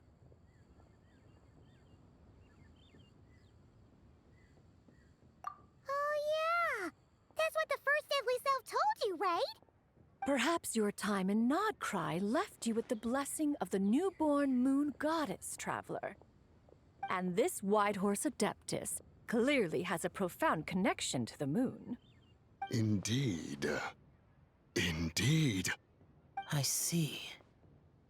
Have you other concerns, Conqueror of Demons? I was just trying to fathom why Rex Lapis left without explaining the situation in detail. But now I think I understand. Rex Lapis entrusted this matter to the Traveler, which means in his estimation, the Traveler must be the key to its resolution. So I have no other concern. I trust Rex Lapis, and I trust you. Then we are all in agreement on proceeding with this plan? Very well. We should depart at once, lest we lose our chance. Let us see whether that old fool truly dares to face one's abode with mint. 1 mint, 2 mint, let us plant a whole slew of mint! Once I reach 10,000, Cloud Retainer's abode shall be Mount Outsong no more, but rather Mount Mintsong!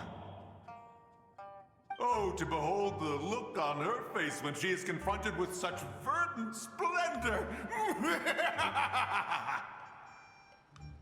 Mountain Shaper, you dare disturb the tranquility of one's abode! Do not take personal offense, Cloud Retainer. He is not in control of his faculties. Exactly. Let it go this once. Zidja is the one driving him to do this. Huh? But Zidja just helps people fulfill their own wishes and desires. Not now, Paimon. Oops. Sorry, Mountain Shaper. Paimon might have just thrown you under the bus. When he wakes up, we shall have words. Everyone, to your positions.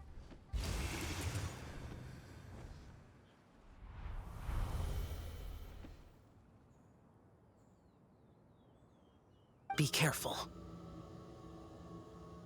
A pest? I must catch it!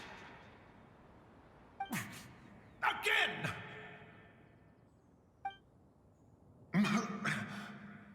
Oh, young one, it is you! Don't tell me. Cloud Retainer sent you? Ha! Such brazen insolence! Such presumption. Such boundless avarice. That wretched adept's impudence knows no end. If she dares lay a finger on my garden, I shall smash her cuisine machine to pieces! You think I am one to fold so easily?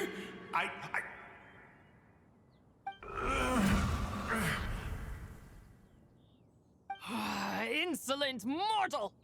Time and again, you interfere in that which is beyond you. You make it exceedingly difficult to contain my rage. You have no conception of that which you seek. It is forbidden! You know nothing of my past. My warning was given.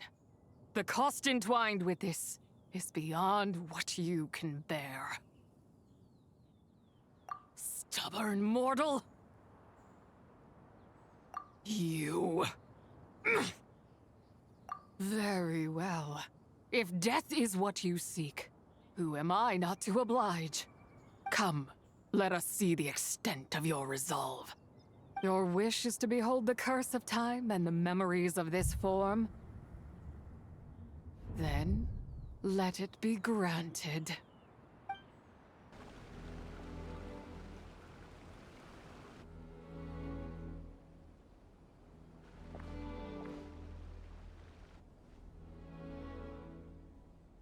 You who seek death, stand before me.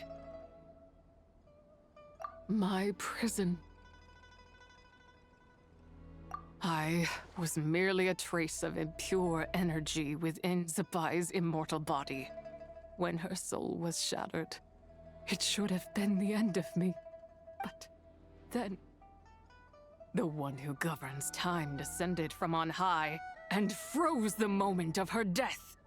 And so, I remain in this world, unable to find release. A mortal who knows of her existence and would dare to speak her name. Who are you? Help. No, there is nothing we can do for each other. Her power, the one who governs time. It has surrounded me ever since. A blessing and a prison, all at once. No, I have been asleep in this prison for countless years, until a familiar presence woke me. Then, through that mortal girl's eyes, I saw it. As pure and bright as ever, unchanged across the millennia. It was the moon.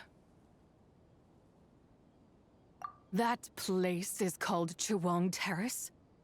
Did later generations rebuild the altar in a new location? It looks just like the one used to honor Tsupai. Could it be that traces of what happened back then still remain in this world? That memory is embedded deep within the essence of Tsubai's soul. It is one that should have been forgotten. Yet, it is precisely that which haunts my every waking moment, fuels my rage, and denies me a modicum of peace. Now you, a mere mortal, come to seek that which is forbidden.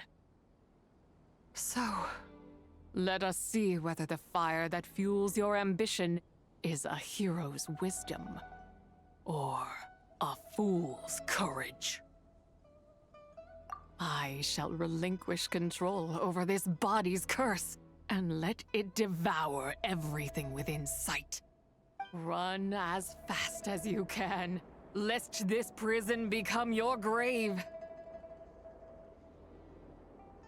Look, it draws near. The river of time, come to sweep all into oblivion. A torrent of tears for the dead and departed. I shall wait for you at the end, mortal. Evade being swept up in its waters, and I will show you everything. Fail, and we shall sink into oblivion together.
I did not expect that you would make it to the end. Yes, it would seem even time cannot hold you back. In that case, perhaps this truth is one you can bear. Come, let your wish be granted.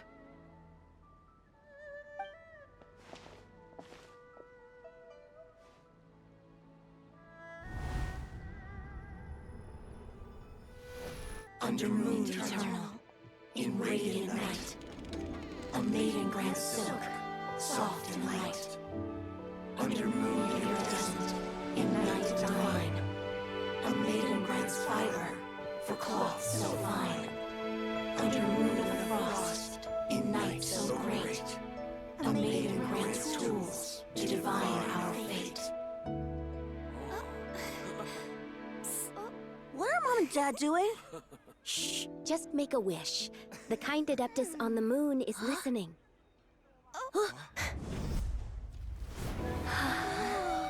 Look, it's Lady Tsubai. Wow! Lady Tsubai? Is she powerful? Of course. She taught us how to grow grain and beans, millet and rice, how to peel hemp and reel silk, spin thread and weave cloth, how to cut stone and build houses, cast bronze and forge tools. According to Mom and Dad, the Adeptus Tsubai is the god of soil and grain, who blesses our land and its crops. Huh? Lady Tsubai's leaving. It's all right. We just have to wait till next year. She'll be back.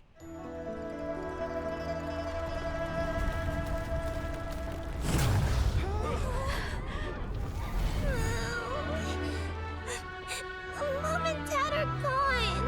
Why hasn't Lady Tsubai returned? She'll come. We just have to believe. What is that?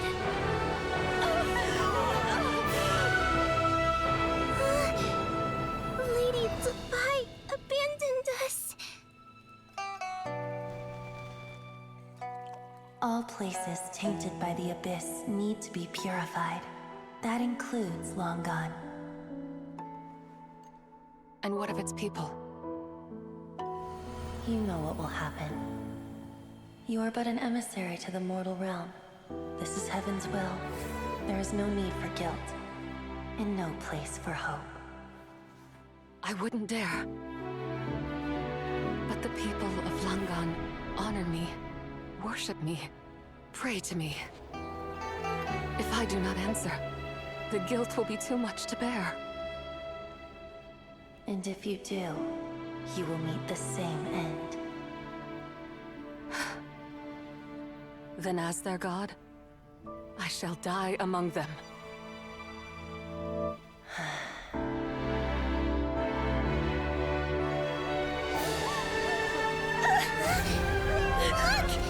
Lady Tsubai came to save us! I knew she wouldn't abandon us! Run!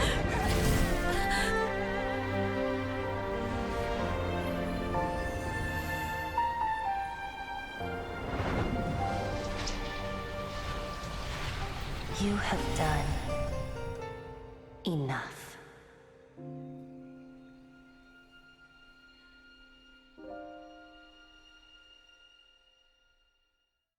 Now you know the truth.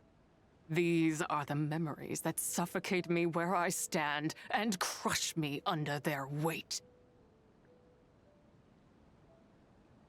Not just my nation, but the people I loved. Were it within my power, I would ignite a blaze fierce enough to burn a hole through the heavens themselves. It was a time of war, one that ravaged heaven and earth. Remnants of the battles tainted with cursed power fell from on high and devastated Langan. The heavens decreed that the tainted filth had to be cleansed.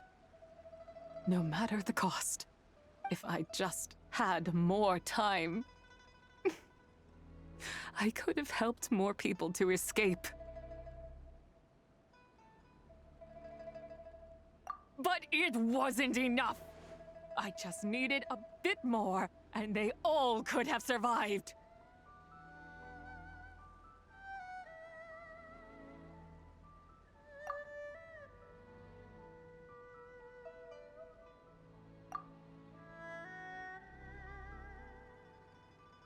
I never imagined there would come a day where I found peace. So long this rage has been within me. Yet here in this moment, it has stilled at last. Thank you. If you wish to bring Zabai back to life, mortal, then you may take the part of her soul that lives in me. Just remember, from this moment onward, the fate of Langan's fallen rests on your shoulders. And that cannot now be changed. As I said before, I am but a remnant of Zabai's adeptal form, a manifestation of her wrath that was not meant to linger in this world.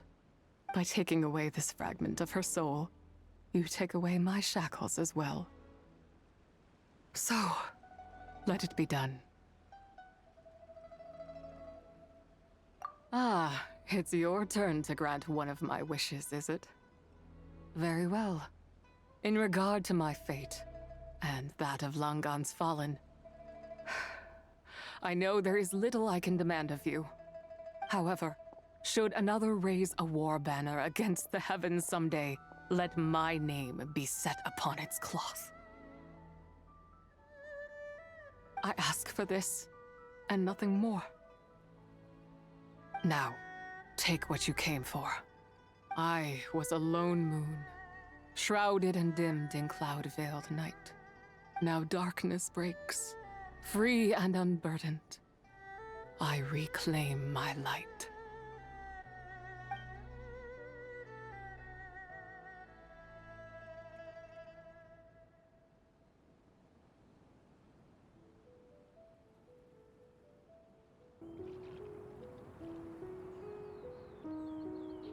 You think I am one to fold so easily? Ah, young one. What brings you here? My, what exquisite mint seedlings. Was it you who planted them? I had not taken you for one so versed in the horticultural arts. I must insist that you visit Mount Hulao. There is much we could learn from one another. Ah, but this is Cloud Retainer's abode. She does not appreciate the verdant wonder that is mint. We should leave at once. If she sees us here, there is little I can do to protect you. You weren't? Was it Mooncarver then? My, what nerve he has. What? Looks like Mountain Shaper is back to normal. Has the matter with Zizhi been resolved then? Wow, that was fast. That took, what, like a second? A second to us, perhaps. But for the Traveler, I imagine it felt much longer than that. One's plan was most successful then. And you're all right, Traveler. You don't feel strange in any way? Well, sounds like good news all around. I'm glad this matter is resolved. What is this matter you speak of? The possession of that mortal child? The matter of Zuje may have been resolved, but there is another that is far from over. The mint you planted around my abode. Perhaps you have a moment to spare for a little chat, Mountain Shaper.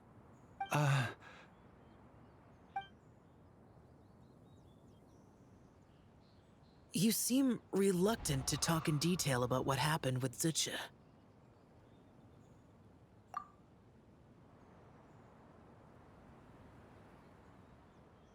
Don't worry. I won't ask you to reveal her secrets to me. And I doubt the other Adepti will either. Huh? You don't want to know what happened? The expression on your face. I know it well, Traveler. It's one I've seen Rex Lapis wear on many occasions. Whatever you learned, it must be too heavy to share. But you're okay, right, Traveler? That deadly self didn't hurt you, did she? Well, as long as you're not hurt, Paimon doesn't need to know anything else. Even so, I hope you feel like you can entrust me with it. If I learned anything from our time together, it's that one should not have to shoulder such a weight alone. Not to mention that certain knowledge brings danger in its wake. I would never want you to feel forced to be the sole keeper of such secrets. Yeah, kind of like how one person can't finish a whole slime, you know? Better to grab a bunch of friends and get it all together. Exactly! Wait, no! Paimon's just saying we've got loads of friends who'll be more than willing to lend an ear.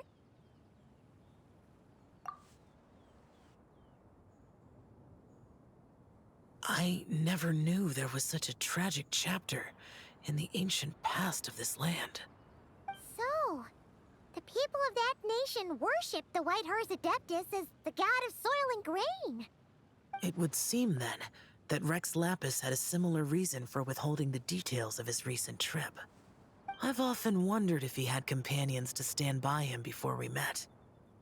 Or if he was forced to face things alone. Regardless, Lantern Rite takes place in 2 days. Let's meet back up again there.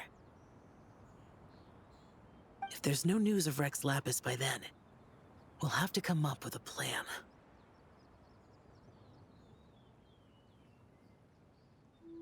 Fingers crossed it all goes well.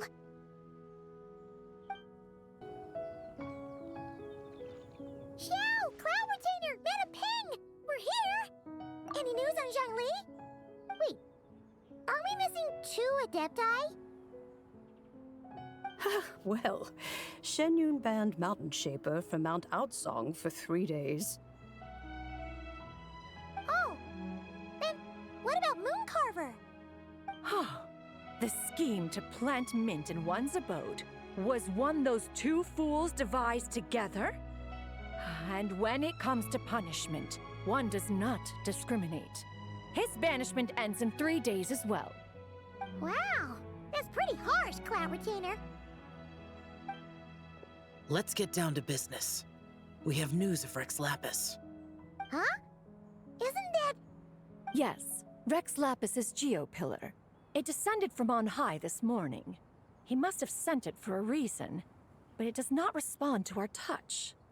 So, what does it mean? Is he in trouble? Not necessarily. It could be a message only a specific person is meant to receive. Traveler, you alone spoke to Rex Lapis before he left. Oh, so it must be for the Traveler. Give it a try.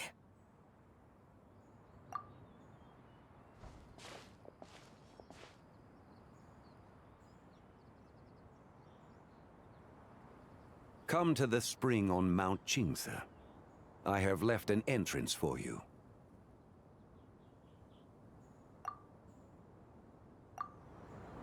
Well? Just as one surmised, it seems that Rex Lapis will not countenance our involvement in this matter. That would not surprise me in the slightest. He's always had a soft spot for the traveler, after all. But be that as it may, we have served Rex Lapis for millennia now. In other words, I'm sure this has nothing to do with favoritism. He's probably just trying to protect us. That's right. So you mustn't let your guard down, even if Rex Lapis is by your side. All right, let's get going. We'll try not to keep you all waiting. Who could have imagined that the once mighty Geo Archon might end up so, sitting on a humble stool in the woods, quietly weaving moon lanterns? You really do look like an old man now. This is a Shao lantern, not a moon lantern. In ages past, when the gods waged war and the world was in turmoil, these lanterns were lit to guide fallen warriors back to their homes. Had you tarried in the mortal realm for but a little while longer, you might have become quite accustomed to them. Even so, it bears such a striking resemblance to the moon lanterns they used to offer up to the heavens. Could this truly be mere coincidence? Perhaps in some sense it is, yet in another, it isn't. For instance, who is to say that some of Langan's magnificent jade did not become part of the very foundations upon which Liyue Harbor now stands? It is conceivable that this ritual was transmitted in such a manner too. Now, let's not let ourselves get carried away. For all its splendor, do not forget that, in the end, even Langan could not escape its heaven-sent fate. Alas, it is just a pity that the little creatures of this world may never again lift their eyes to the moon, even should misfortune befall them. But you, Geo-Lord, now that you rule this realm, why take the trouble, not to mention the risk, to visit one who bears such profound guilt as I?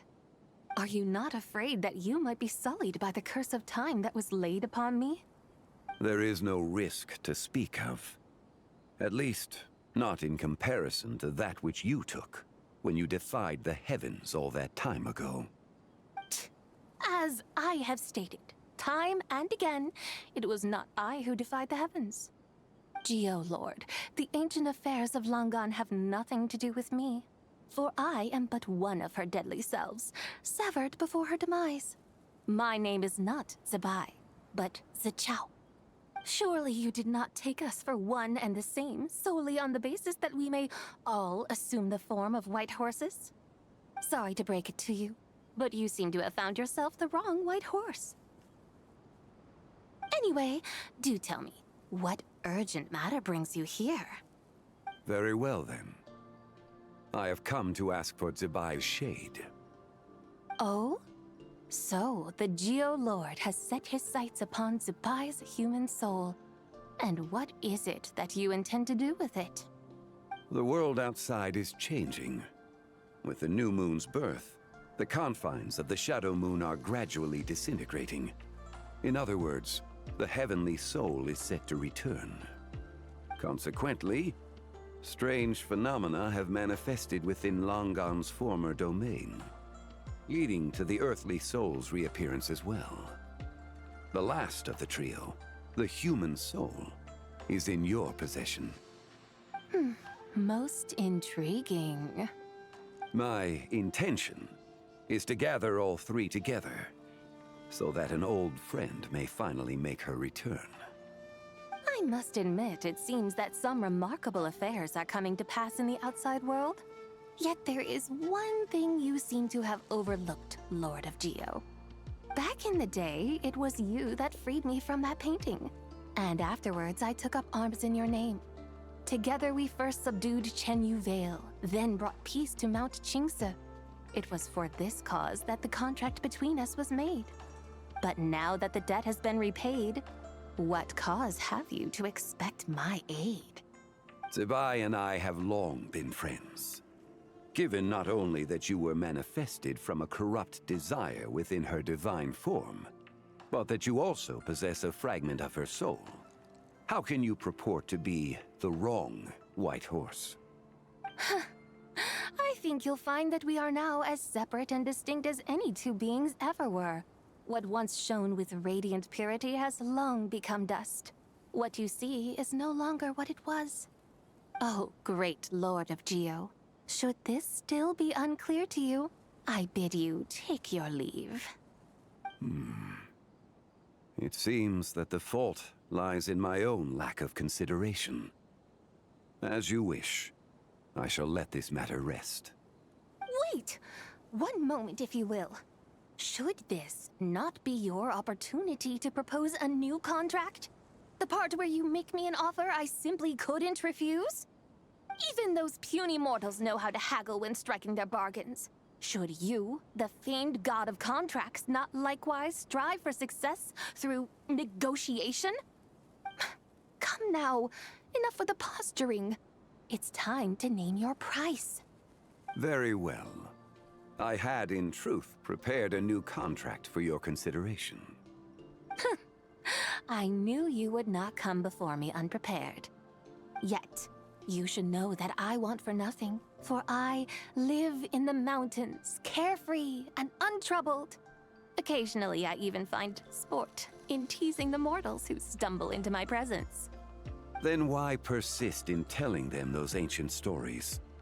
I speak of what transpired before the sky collapsed and the earth sank into itself.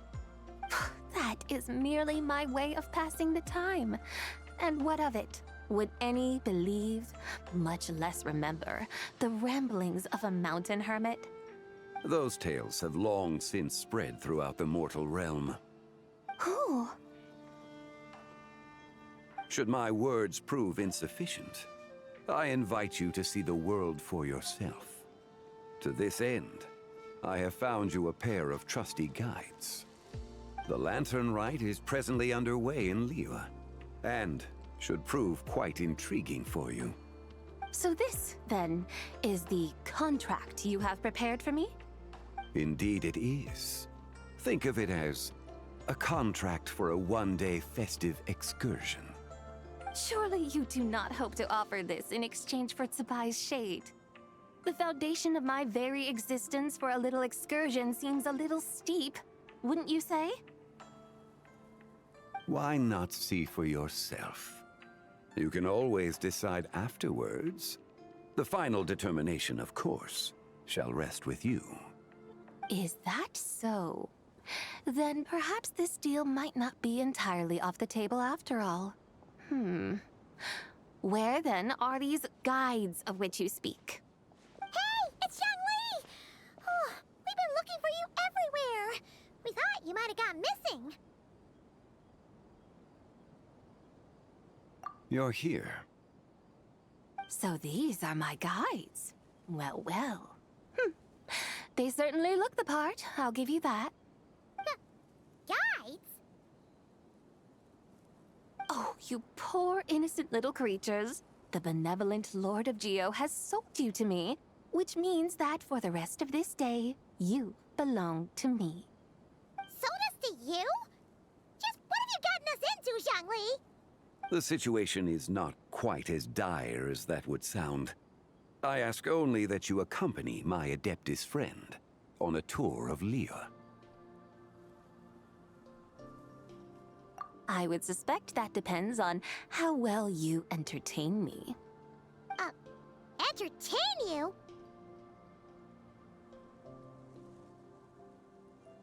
Let us start with this Liyue harbor of which I have heard so much. Nowhere is quite so fascinating as a place teeming with little mortals. How come this Adeptus sounds so different from what Paimon imagined? Okay, we'll take care of it. Get ready to find out why they call Paimon the best travel guide in all of Tibet. Look! We've arrived at Liyue Harbor!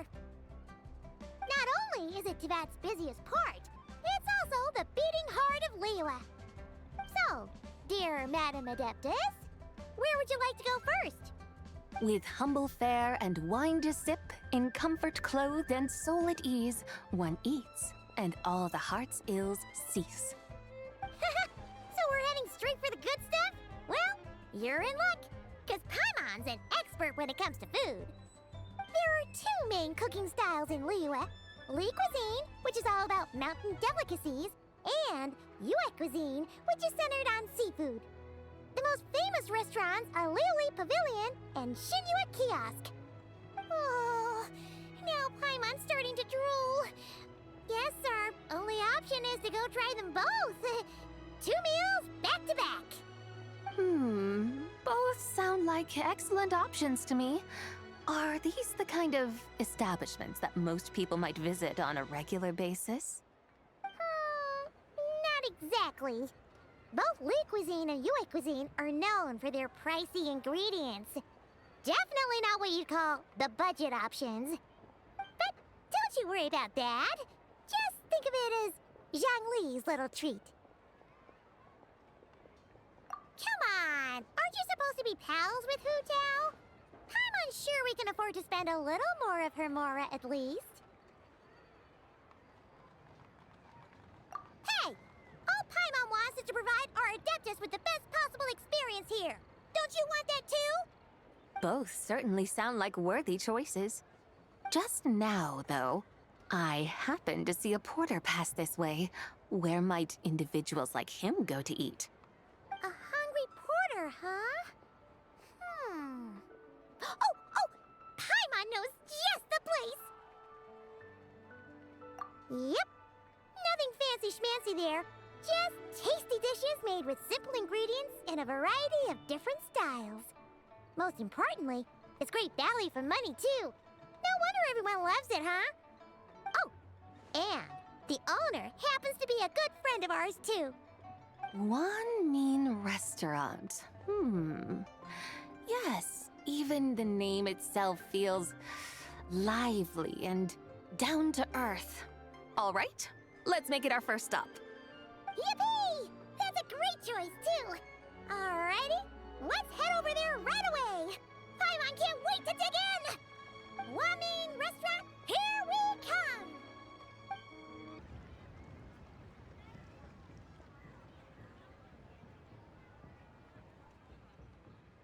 Xiangling, Chef Now, we're here. Oh, hello there. What a surprise to see you two. Welcome, welcome. Hey there, Traveler and Paimon. We're a little busy today, so grab a table while you still can. But I don't think I've met this lady before. Is she a new friend? You could say that. Oh, I see. Well, hey there. A friend of the Traveler's a friend of mine, too. Don't worry, we'll take good care of you. Just order whatever you want, it's on the house. By the way, I'm Xiangling. I cook here at Wanmin Restaurant. What's your name? Miss Xiangling, have you ever heard of the White Horse Adeptus? Of course. What about her? I am her, and she is me. Huh? You mean you're an Adeptus? Oh, you young'uns crack me up. Come on, Xiangling. You've got to keep up with the times. Haven't you heard of cosplay? It's like a role-playing game where you dress up as famous characters and pretend to be them. Seriously, it's all the rage, and it looks like this young lady is quite the expert. Your friends sure keep their fingers on the pulse, huh, Traveler? Wow, Dad. Didn't know you were so tuned in. But how come I haven't heard about it? You gotta listen to our customers. Didn't I tell you to spend less time chasing after wild vegetables and more time making friends? You're even more out of touch than I am. Hey, I like making friends too. Isn't that what I'm doing right now? Anyway, even if it is just a costume, is it all right if I still call you White Horse Adeptus? Of course it's all right. because that's exactly who I am. Okay, okay. I can see you're really committed to the role. How about I call you the real White Horse Adeptus instead? In that case, you can call Paimon the real traveler. You're right. You could have at least switched outfits. Puny mortals. Nevertheless, I suppose it might be amusing to indulge in your little charade for a while at least. All right, go grab yourselves a table. I'll come take your order in a bit.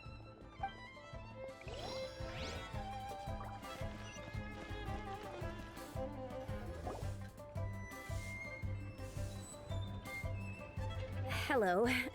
May I ask if Miss Xiongling and Chef Mao are here? Yeah, they're just over there. Wait a sec. Aren't you? So, what would you like to... You're... Hello, Miss Xiongling. It's me, Lu Xiongxiong, the one who broke some stuff here at your restaurant a few days ago. I just wanted you to know how sorry I am. I honestly don't know what came over me. Please, please forgive me. Oh, it's you. You really gave me a fright that day, young lady. You didn't actually get food poisoning from our blackback perch stew, right? Come on, Dad. She's come to say sorry. It's all right, Miss Lu. You must have been feeling a bit off that day. You're looking so much better now, though. Why don't you grab a table, too? This one's on the house. No, I couldn't possibly.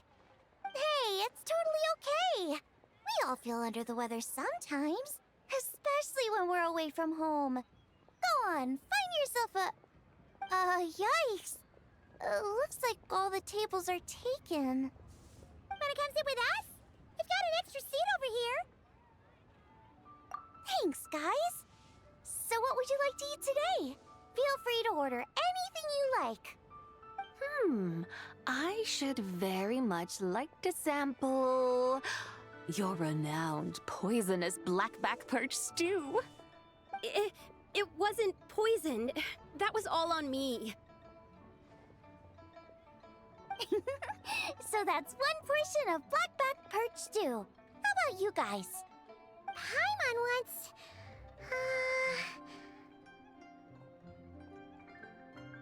Sure thing! Looks like Paimon's having trouble making up her mind. Anyway, I guarantee you'll love it. Let me think. Well, since the blackback perch stew is on the spicier side, I guess it makes sense to balance it out with a serving of stir-fried shrimp.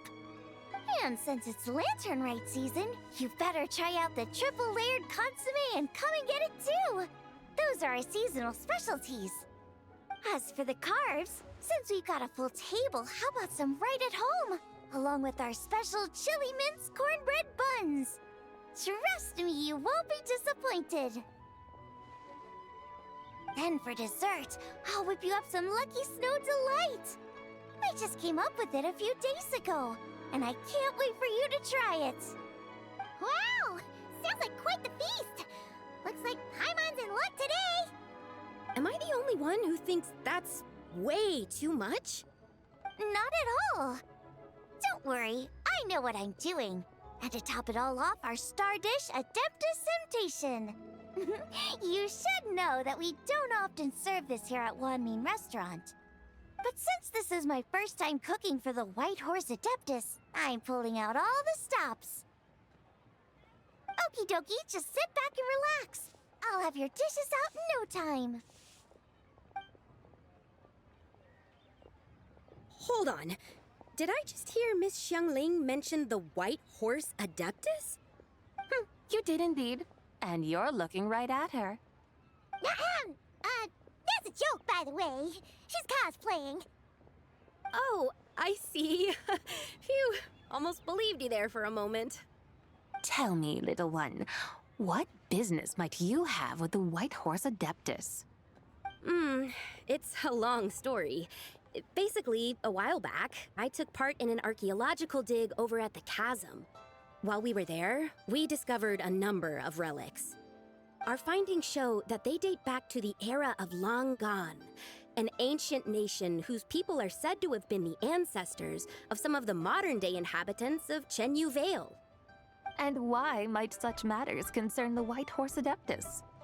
Because some of those relics not only seem to contain textual references to her, but even depictions of what she looked like. There have long been legends claiming that the White Horse Adeptus was a deity of that era, but there are plenty of other theories out there too. If I could just locate some more detailed records, I'm sure we'd be able to find out so much more. So you're into history? Well, to tell you the truth, I actually joined the archaeological team by sheer accident. But once I'd started down this path, I knew that I wanted to make something of myself. Recently, though, things seem to have taken a turn for the worse. Still can't believe I caused such a mess and even ended up hurting someone. Oh, so you're considering becoming a martial artist now instead? No, I mean, they weren't seriously hurt. It was just a few scratches, and they let it go after my mother compensated them.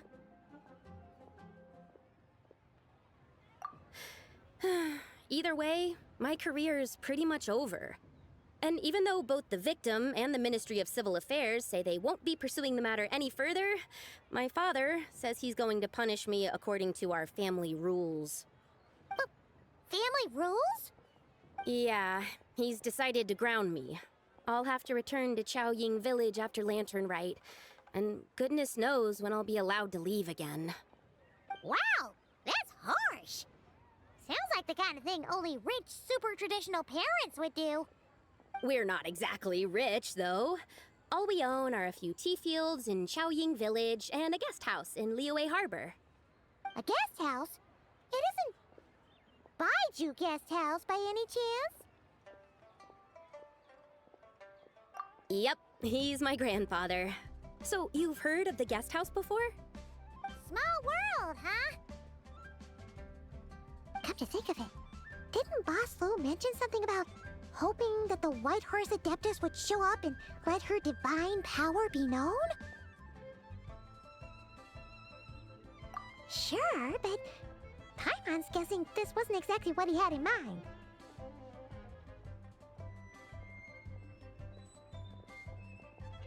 Little one, it sounds to me that your family is rather well off after all. What then drew you to archaeology? Why subject yourself to such unnecessary hardships? Even if I stayed at home, there's no guarantee I'd lead a nice, easy life. Just look at my father. Recently, my grandfather put him in charge of the guest house, and he came up with a bunch of ideas right away, starting with changing its name. That didn't turn out well, though. My grandfather yelled at him for days, even calling him a bad son, and they still haven't let it go. Oh! Paimon thinks we might have heard about that too. Long story short, being dependent on others is never fun. You just end up being completely under their thumb. That's why I want to make it on my own out here, no matter how hard it is. After all, as the saying goes, to rise above others, one must endure the hardest of hardships. What's so funny about that? You poor, innocent little creatures never fail to amuse me. To think you would endure all manner of hardships in your brief time on this mortal plane, and all that merely to rise above others. I would have thought that the wiser path would be to simply roam this world as I do. Huh? Tell me, what is it that you truly delight in? Archaeology? Martial arts? Tea planting? Or perhaps the keeping of a guest house? What I delight in? Yes! Surely there must be something you don't find quite so exhausting. Whatever delights you should not feel like a burden. But do things like that really exist? Of course! Take Miss Xiangling, for instance. I defy you to detect even a hint of hardship on her face when she wields her walking spatula. So, Since it seems you are resolved to tread the rocky path, you should strive with all your might to pursue that which brings you delight. You mean, like cosplay? I suppose you might say that. Looks like the White Horse Adeptus is really getting into her role. I think I get what you mean then. Maybe I should have a chat with Miss Xiongling before I head home. Okay, everyone. Sorry to keep you waiting. Here's your food. Wow. It all smells so good. Oh, finally! I get to try that famous poisonous stew. Hey! Didn't you hear what Shang said? It wasn't the stew. If anyone's to blame, it's that other you. What's up? How fiercely this mortal fare burns upon the tongue!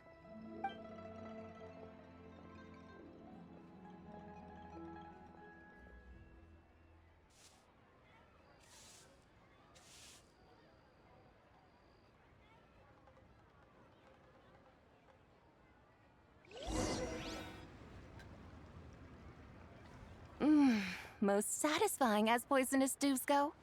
So, where to now? Time, I think, to seek out some diversion? Oh, there's plenty of entertainment options in Liyue. Paimon will tell you that.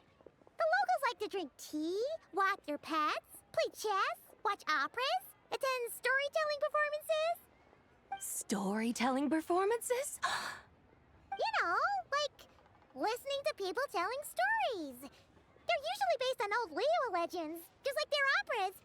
Stuff like The Divine Damsel of Devastation, Through the Eyes of a Dragon, or The Sanctification of Tao Do. What about the story of the bright moon that sits in the sky above us? Paimon doesn't think she's heard that one. Still, the moon does come up quite a lot. It's even in the name itself. The Yue in Liyue actually means moon. Since we're on the subject, you like telling stories yourself, right? Why don't we go check it out? In that case, I'll have to trouble the two of you to lead the way. Awesome! Let's go! Third round knockout, here we come!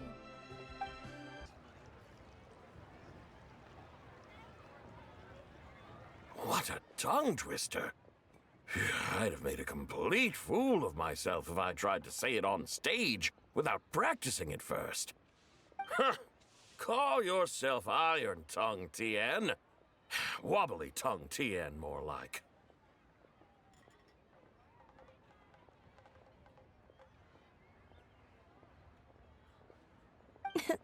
I used to have that problem a lot.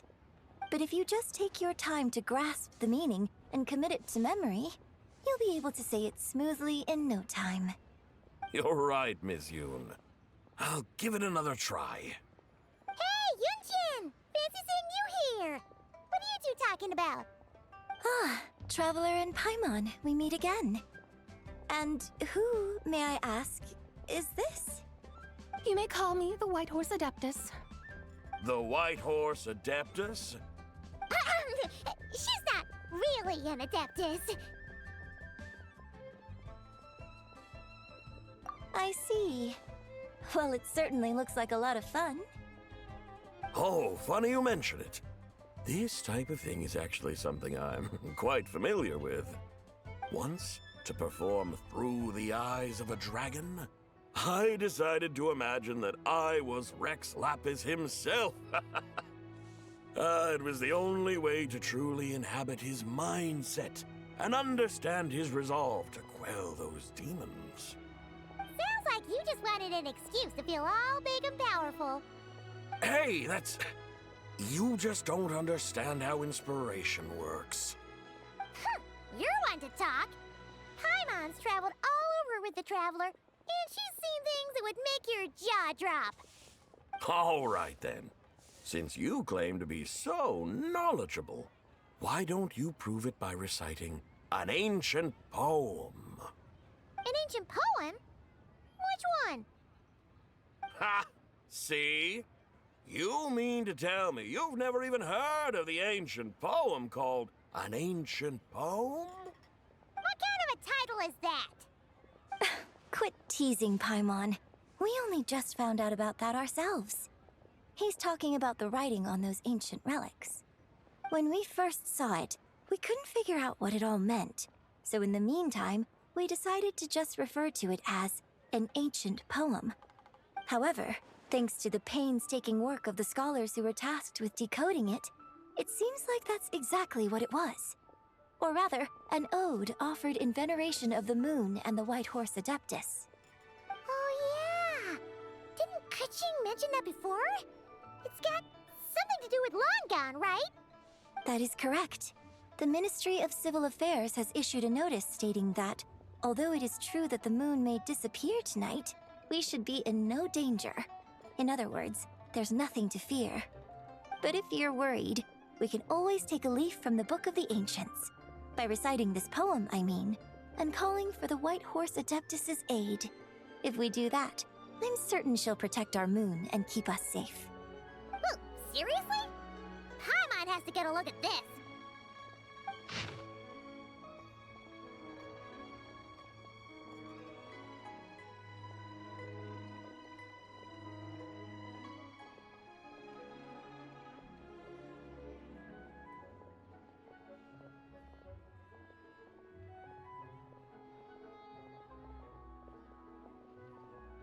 Under moon eternal, in radiant night, a maiden grants silk, soft and light?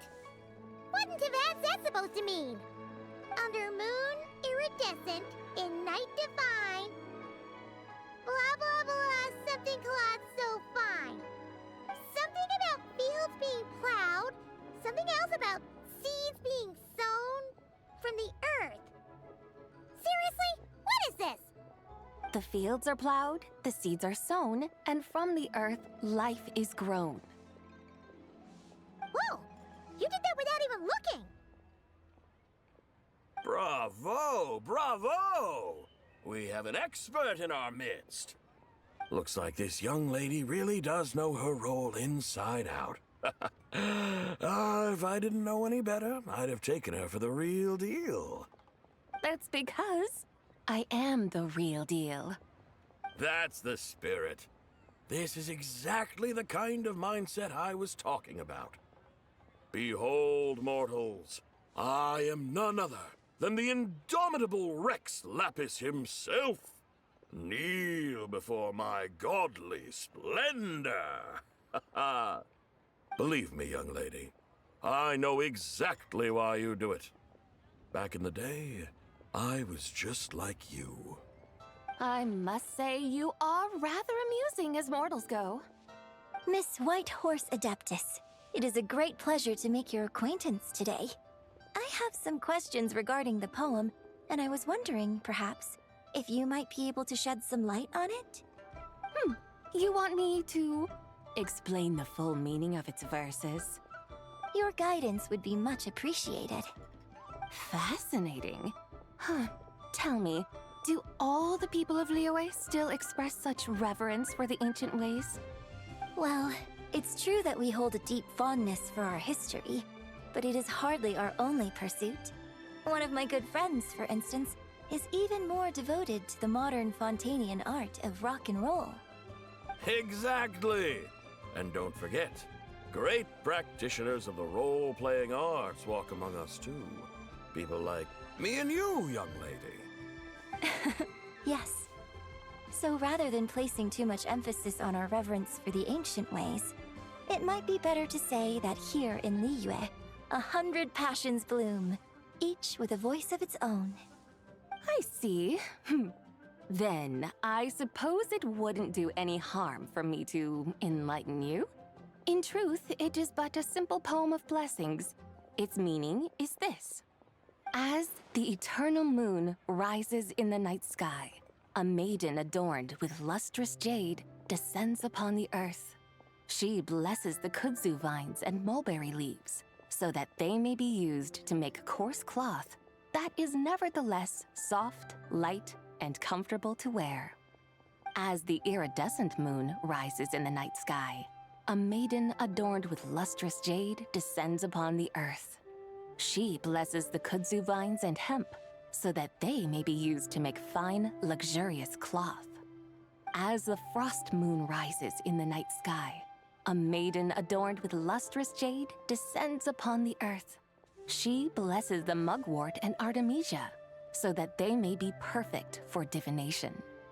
So she really did come down from the moon? She shows the people how to use the plow and spade to purge the land of weeds, till the soil, and heap up the earth to make it fertile. Then with the hoe, she teaches them to sow their grain, bestowing the promise of life upon every seed. She blesses the millet and the beans, ensuring that their stalks and vines stretch forth without end. She graces the wheat and the rice, so that their heavy heads are filled with plump, glistening grain. Sounds like she's a real pro at all this farming stuff.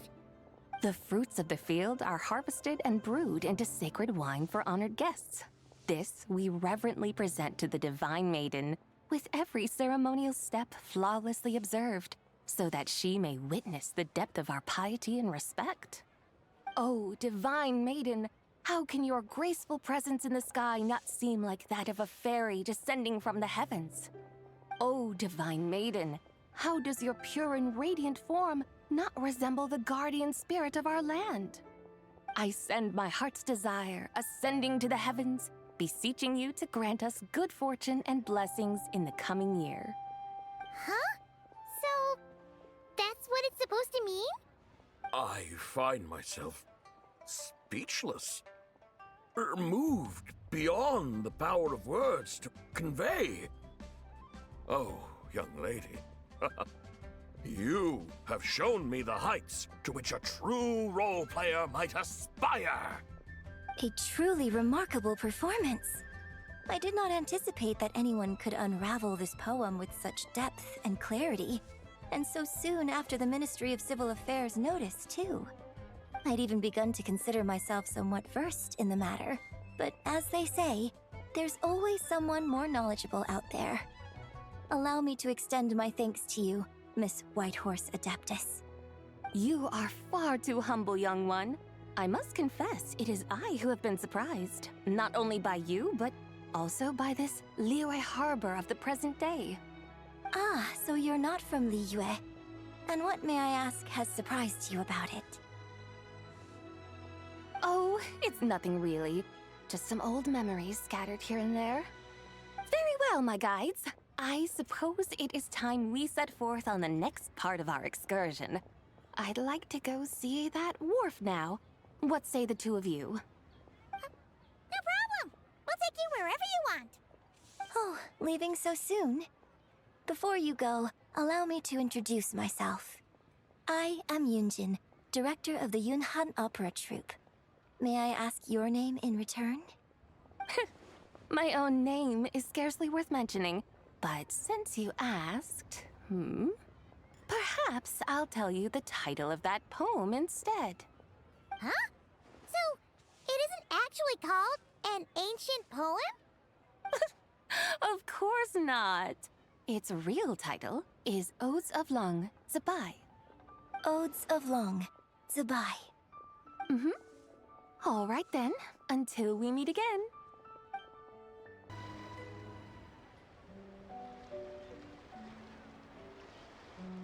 Hey, Ganyu! I almost forgot to mention. On my recent trip to Notcry, I came across something really fascinating in the Frost Moon Scion's library. I found records in their collection of another divine envoy living on the moon. A divine envoy on the moon? You don't think it could have been referring to the White Horse Adeptus too, do you? No way to say for sure. Still, the similarities between our legends are intriguing, to say the least. Isn't it amazing? Especially when you consider how far apart we are. It truly is. We might live in different lands, but when we look up at the night sky, we all see the same moon and stars. Right? It's like we're all bound together, no matter where we are.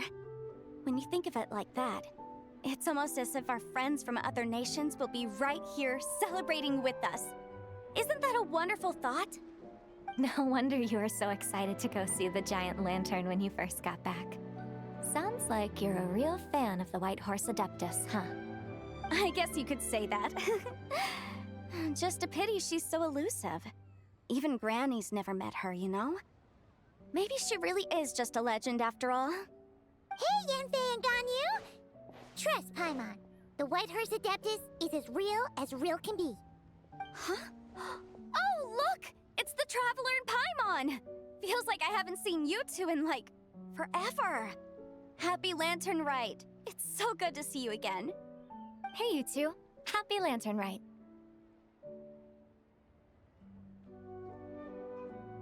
Did I hear you right just now, Paimon? Does that mean you've actually seen the White Horse Adeptus? She has indeed. And now, so have you. Huh? And you are? Why, who else? The White Horse Adeptus, of course! Could you maybe start with something else next time? You're the White Horse Adeptus?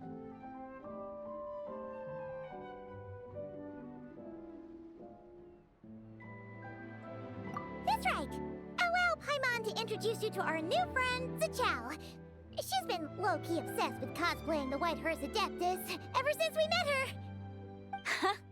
I see. Well then, greetings, Miss Zichao.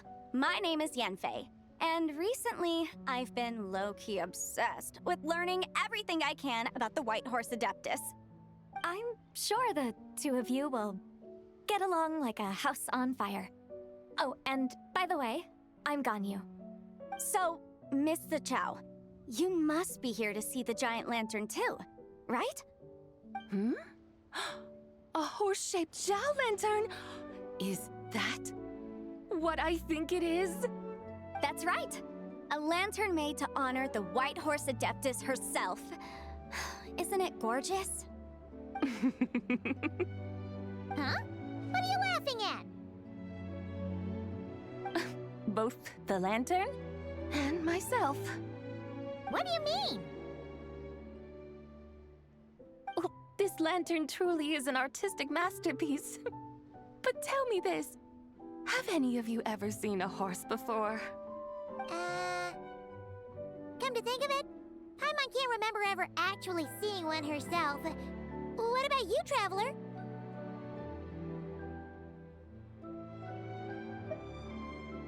Oh, this horse appears to be mid-trot, but it has adopted what is called a lateral gait, where the legs on one side of the body move together in unison. A rather rare sight indeed.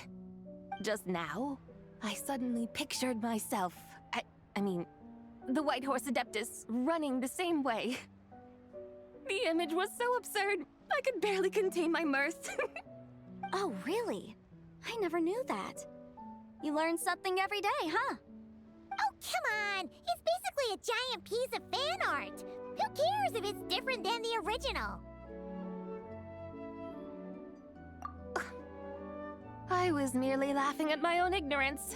I came here thinking that the White Horse Adeptus's tale had been long forgotten. Yet here I am, gazing upon a lantern made in her honor. Well, you couldn't have been more mistaken. There are so many tales about the White Horse Adeptus, I'm starting to lose count. Just off the top of my head... Just so you know, Yanfei, we've heard it all like a million times before. Uh-huh. But there's one thing I can guarantee that you haven't. Huh? You mean like a new chapter of her stories come to light?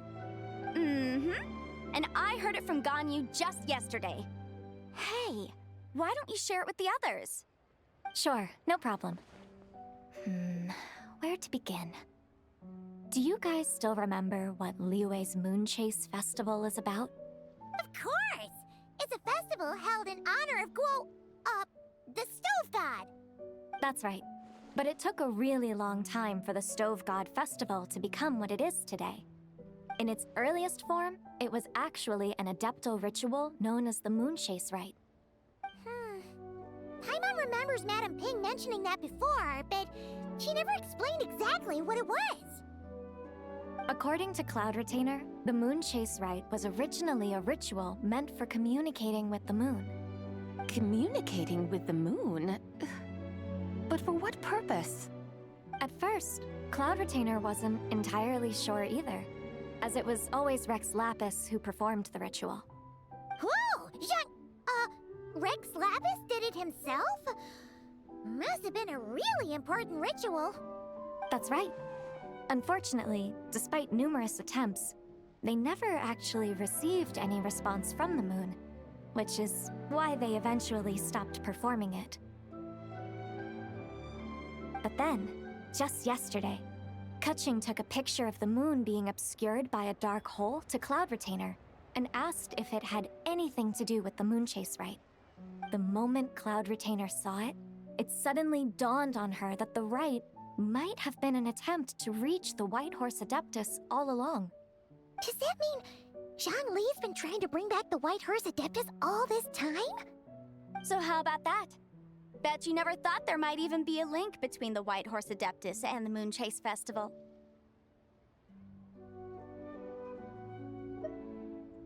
If Kutching hadn't taken that picture to Cloud Retainer, we would never have known any of this. This is probably what Kutching was referring to that day when she mentioned there were some ideas she wanted to follow up on. So, Geo Archon. All this time, you've been striving to awaken her. Huh? What do you mean, awaken? Nothing. What I truly meant to say was, this new insight you've provided has been truly eye-opening. Oh, by the way, my trusty guides, I've been meaning to ask, where in Liyue Harbor might one enjoy an expansive scenic view? Huh? We're off to the next stop already? But Paimon's barely done digesting that lore bomb just now. All the more reason to find the right spot to let it sink in. Oh, so that's what you're up to. A tour of Liyue Harbor? In that case, if you're looking for a spot with a panoramic view, I'd recommend Yujing Terrace. That's a great idea. Since the terrace is on higher ground, the sea view from up there's so much better. Great! Well, the Lantern Rite's about to start, so we should get back to Granny's now. Hope to see you all at the festival tonight. Oh, you're off too? All right then. See you both soon. See you soon.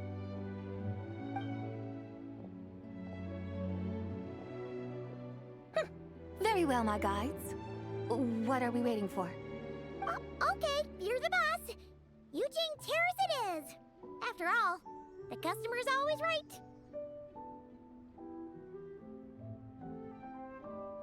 Something else you needed to do? Oh, Paimon likes that idea. And what, may I ask, is a photo? It's this awesome invention that lets you record moments in the blink of an eye. Except, you've gotta try not to actually blink. Oh? What must I do in preparation, then? Nothing. All you gotta do is choose a pose. The Traveler will handle everything else.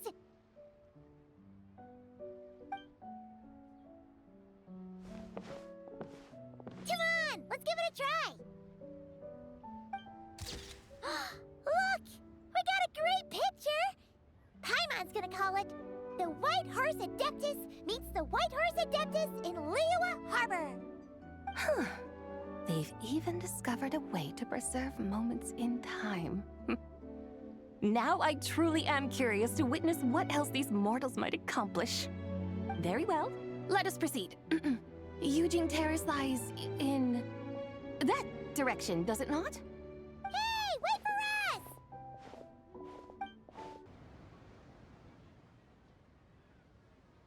Truly a marvelous view if ever there was one. It seems the charm of this Liyue Harbor is only heightened by the sun's dying light.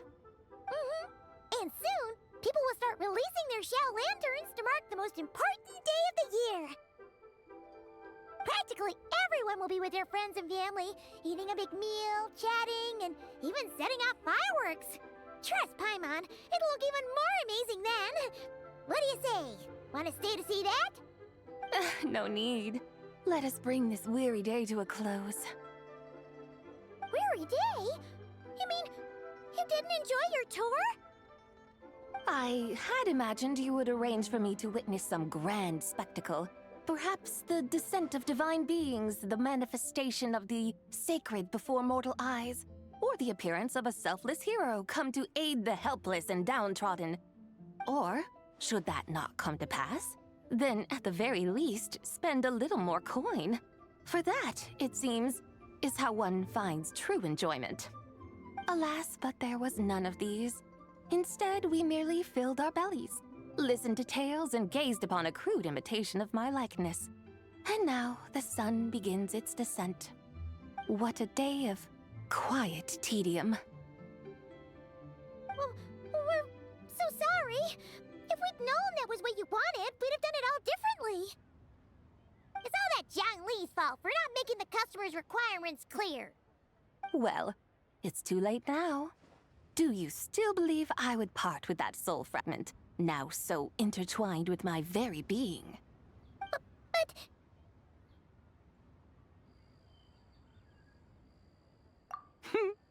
I knew you were the more astute of the pair. Huh? You were just trying to scare Paimon? It seems the realm of the Geo-Archon has a way of making one more stony-faced. So, you were just pulling Paimon's leg? Of course. I was merely engaging in a little banter with the two of you. Long ago, I shared tales with various mortals who chanced upon my mountain abode. Never did I imagine that those stories would endure. It seems I greatly underestimated them. Perhaps, as your Geolord said, a few pieces of ancient Langan's magnificent jade have truly become part of the very foundation of this land. So, you've decided to help us? Again, that goes without saying. I made up my mind some time ago now.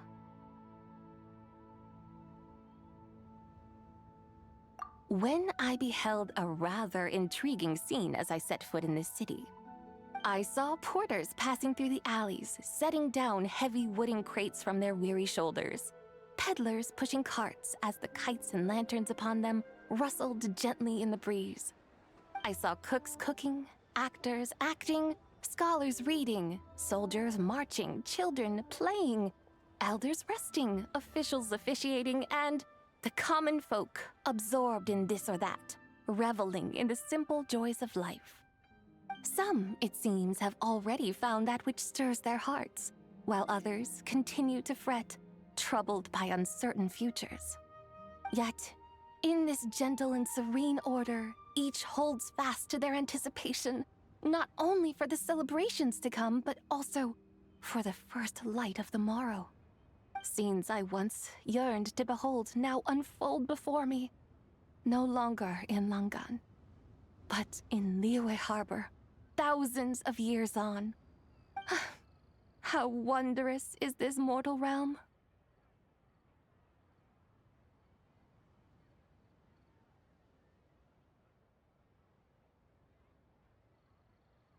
Thank you, Whitehorse Adeptus! Thank you so much! Adeptus, Adepti, perhaps the singular art in which we are truly proficient is that of sequestering ourselves within the high mountains.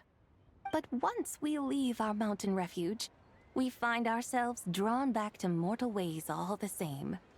So, it is I who should offer my thanks to the two of you. Traveler, Paimon, you have made this day more delightful than any I've known in a long, long time. Come now, and take what it is you need. You mean, like, right now? But don't you think we should wait for Zhang Li? That won't be necessary. All things shall meet again in their time, for the waters know no rest, and the flowers their appointed season. One need not fear that life is but a journey of goodbyes.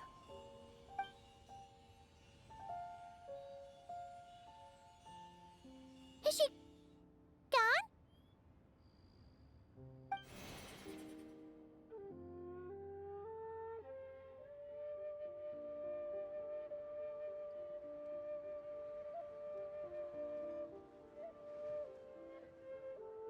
Yes, she's gone. A deadly self is formed from the body's impure vapors, so naturally it cannot survive long in this world. Had it not been sustained by the remnant of Zibai's soul, it would have faded away a long time past. Now that the remnant is gone, it has severed its ties to the mortal world. Shenhui! When did you get here? A while ago. I would have thought you'd at least want to say goodbye. Though mountains endure, the ceaseless waters will, at last, wear away their sharp edges. Thus must I meet the marks wrought upon her by the ruler of time with great caution.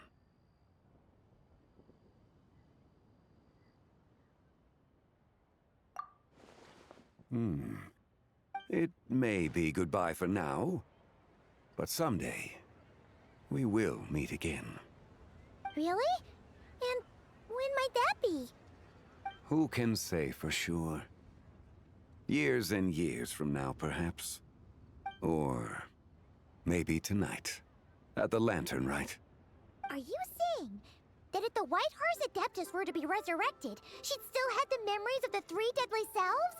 That she'd still remember us? We will find out soon enough.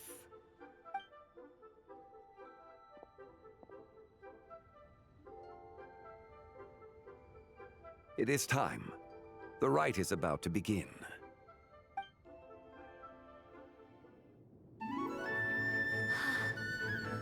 The rite is about to begin. Is the moon really gonna disappear? Got your lanterns ready, everyone? All set. Might be about time to put eyes to the sky. Wouldn't you say, Tianquan? Look!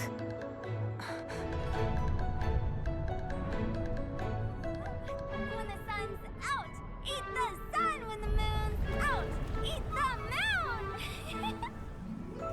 Whoa, is this the lunar eclipse?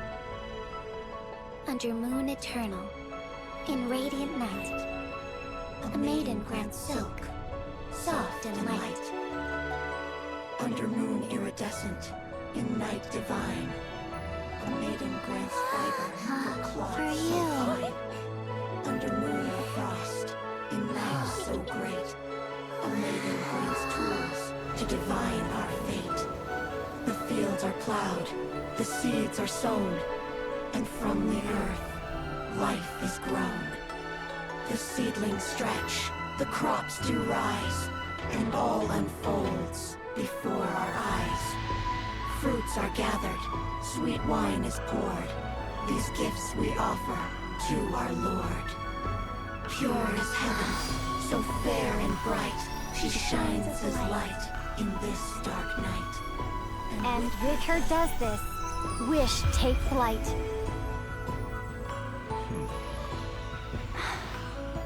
Devoted soul, scattered and unbound. Let this lantern guide you home. By its light be found.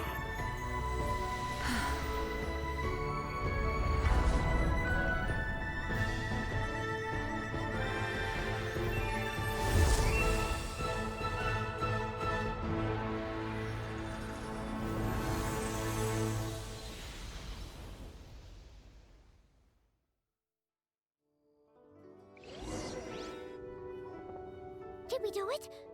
Do we finally get to meet the real White Horse Adeptus?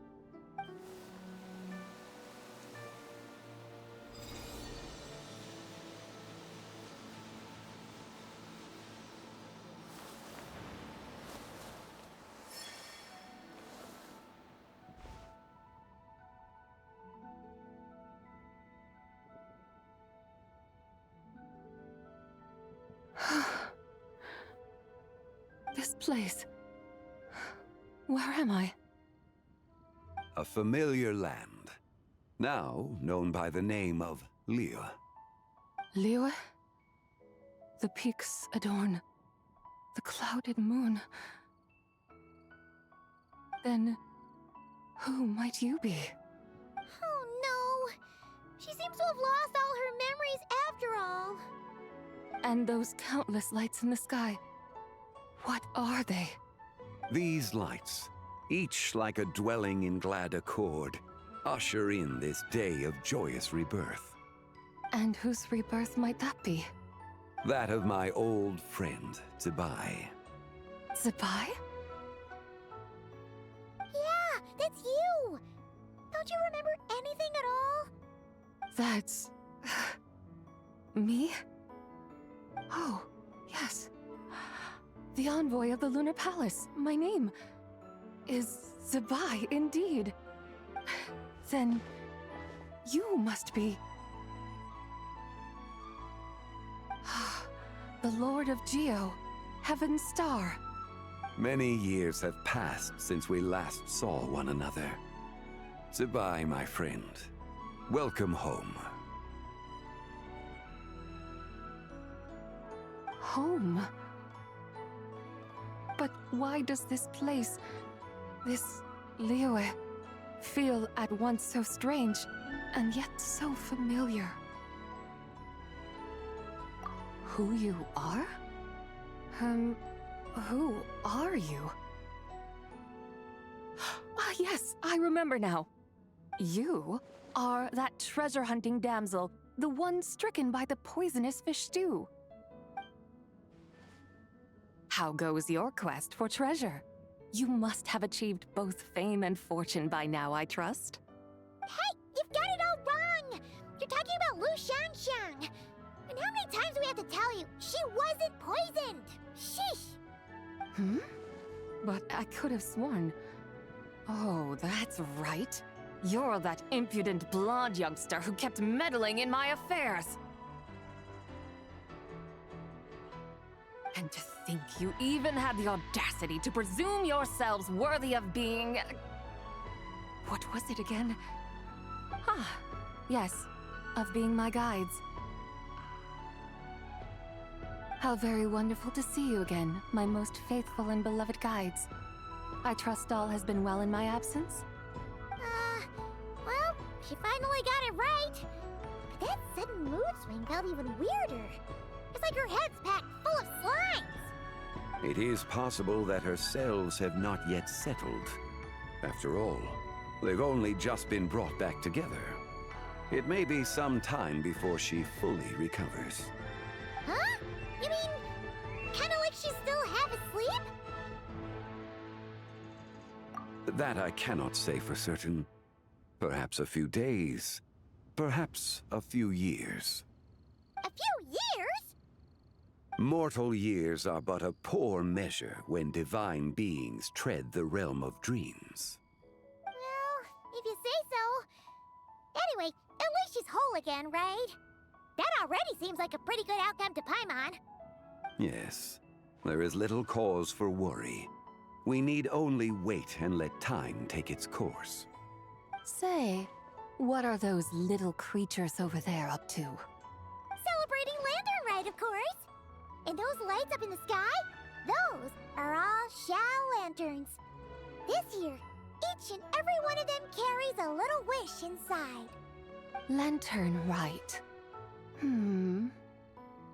Then, may I join in too? Of course! Why else do you think we've been running around like headless chickens these past few days? Tell you what, Traveler, why don't we take the White Horse Adeptus out to celebrate? Who knows? Maybe seeing some familiar faces might help her find her feet? Hey, Zhangli! You've got some time on your hands now, right? Why don't you come along with us? By no means a bad idea, Paimon. Oh, and Zibai, before Paimon forgets, when we meet the others later, remember to wish them a happy Lantern Rite! Happy... Lantern Rite? Happy Lantern Rite! Yes! Happy Lantern Rite indeed. Well then, let's go!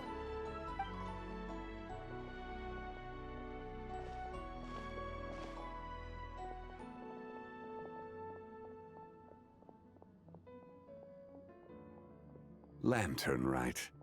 A night of joy, reunion, and moonlit blessings for all. Oh, looks like Zhangli hasn't stopped by for tea today.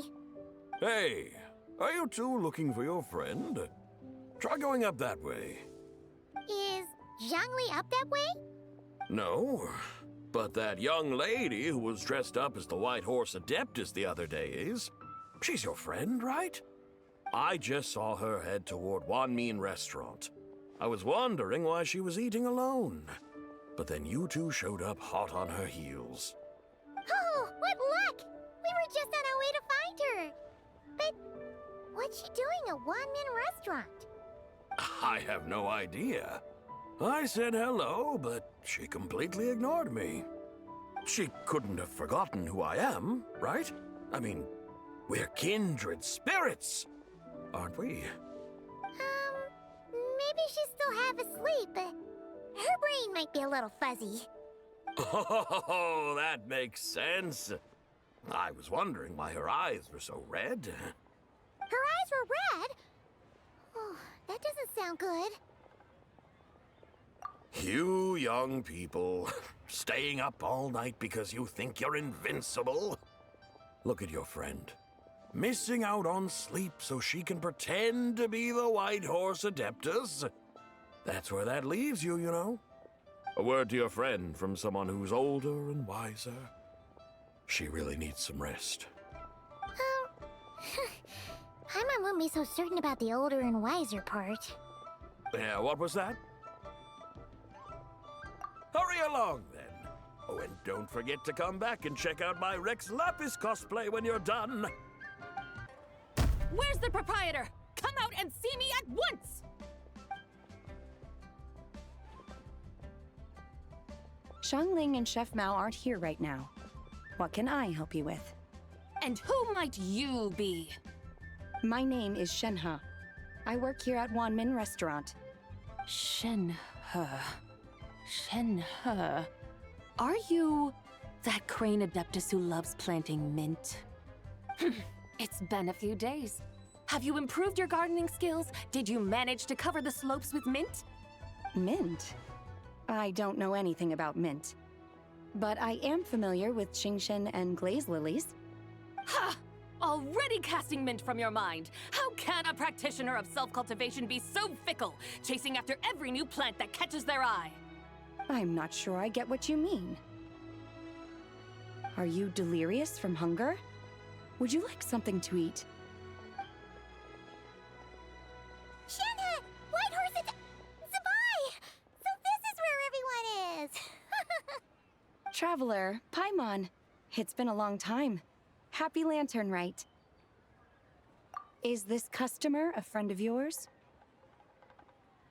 Don't mind her, Shenhe. She's just a little cranky because, she didn't sleep well last night and she's only just woken up.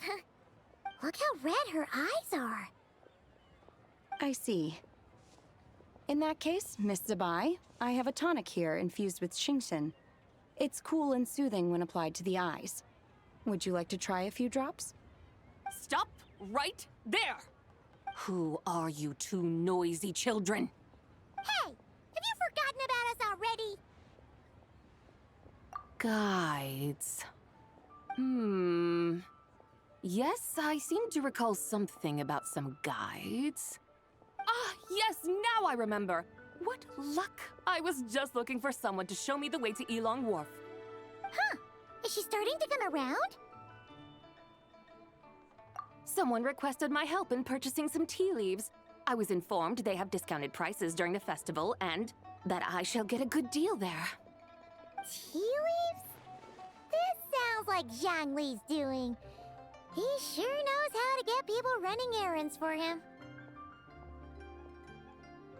Your friend Rex Zhangli initially requested the most expensive tea, but then a young lady in a hexagram hat mentioned he'd burned through the Wangsheng funeral parlor's yearly expenses at an exhibition a few days ago. As such, he is only permitted to buy items that are discounted this month. Oh, that's his boss, Hu Tao.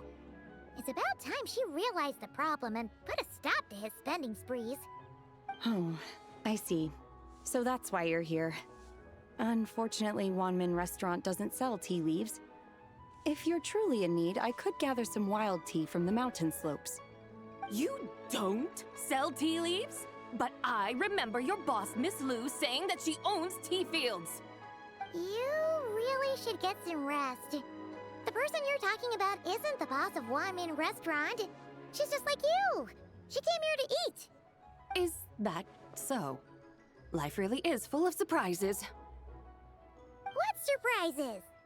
Your brain really is as gooey as a pack of slimes. Paimon can't believe Zhongli entrusted you with going all the way to Yilong Wharf and buying tea.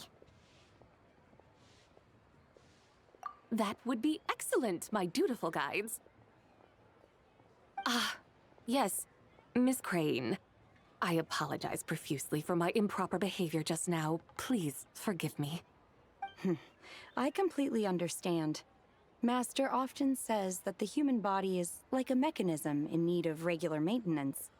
When a person cannot rest at night, they are sure to become irritable and on edge. Miss Crane, you appear reasoned and compassionate on the surface, yet I sense dark forces churning within your spiritual core. Those red ropes you wear are what bind them, am I correct?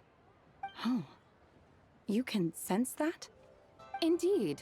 I also sense that with your strength, you might try undoing one or two of those bonds when training. Untie Shen has ropes? Wouldn't that be risky? Though the use of red ropes to bind the soul is a wondrous technique, practitioners must eventually learn to break free from external aids and look within themselves for restraint. Master has told me similar things, but I am not ready yet. Your self-cultivation has progressed far enough.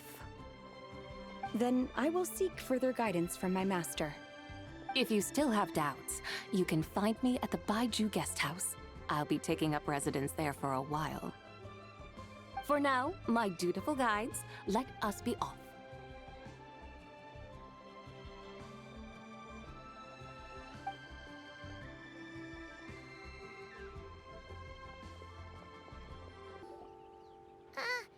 Aren't we going to Yilong Wharf? How do we end up on this mountain? Is that small town over there not Yilong Wharf? I sense a familiar scent wafting through the air. You're right! Except for the smell part. Paimon doesn't smell anything. That is because this scent is the essence of jade, which can nourish the spirit. Oh, yeah! Shenyu Vale does have a lot of jade, but Paimon didn't think jade smelled like, anything. Naturally, this has reminded me of something. And what's that? A few simple tricks for mastering one's power.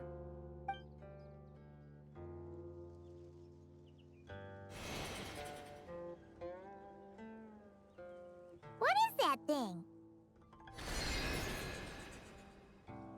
I'm sure you've been to Yilong Wharf many times before, but I wonder if you've done so while cruising through the air. You've been such dutiful, dedicated guides, so allow me to offer this fresh experience as recompense. Please step in.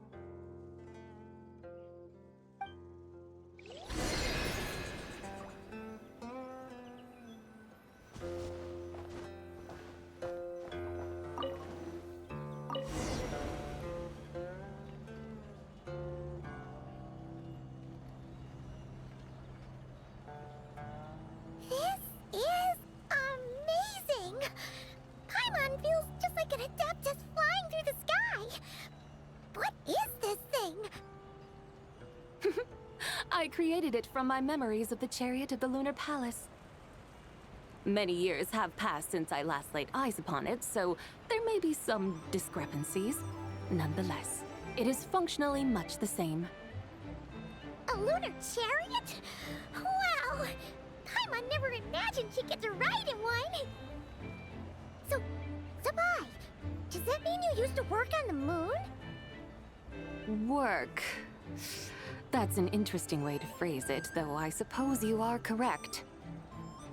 I was once an angel, a member of a race tasked with guiding humanity. Then, graced by serendipity, I became a moon envoy. Huh? What's a moon envoy? Some kind of super important angel? As you would understand it, a moon envoy is a job title. Any angel, or non-angel, can become a moon envoy. Does that mean you're not the only one? Of course not. Though my memories are still hazy, I vaguely remember some of my colleagues. There was one who liked to take on the form of an ibis. An ibis? Could it be... Can all moon envoys turn into animals? Does that mean Lauma could take that job? She can turn into a deer, and moon chanters are some sort of Luna envoy anyway, right? Moon chanter? I have no idea what those are. Oh, okay then.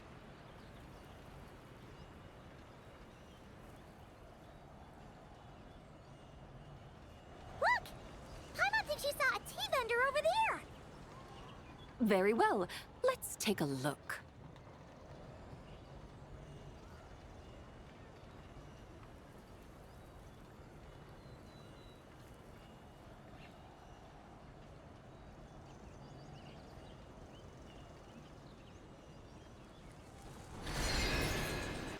Welcome, please have a look around. We only sell teas of the finest quality sourced directly from Chaoying Village.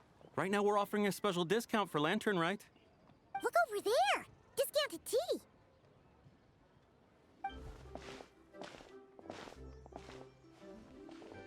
Dear customers, are you looking to purchase some tea leaves?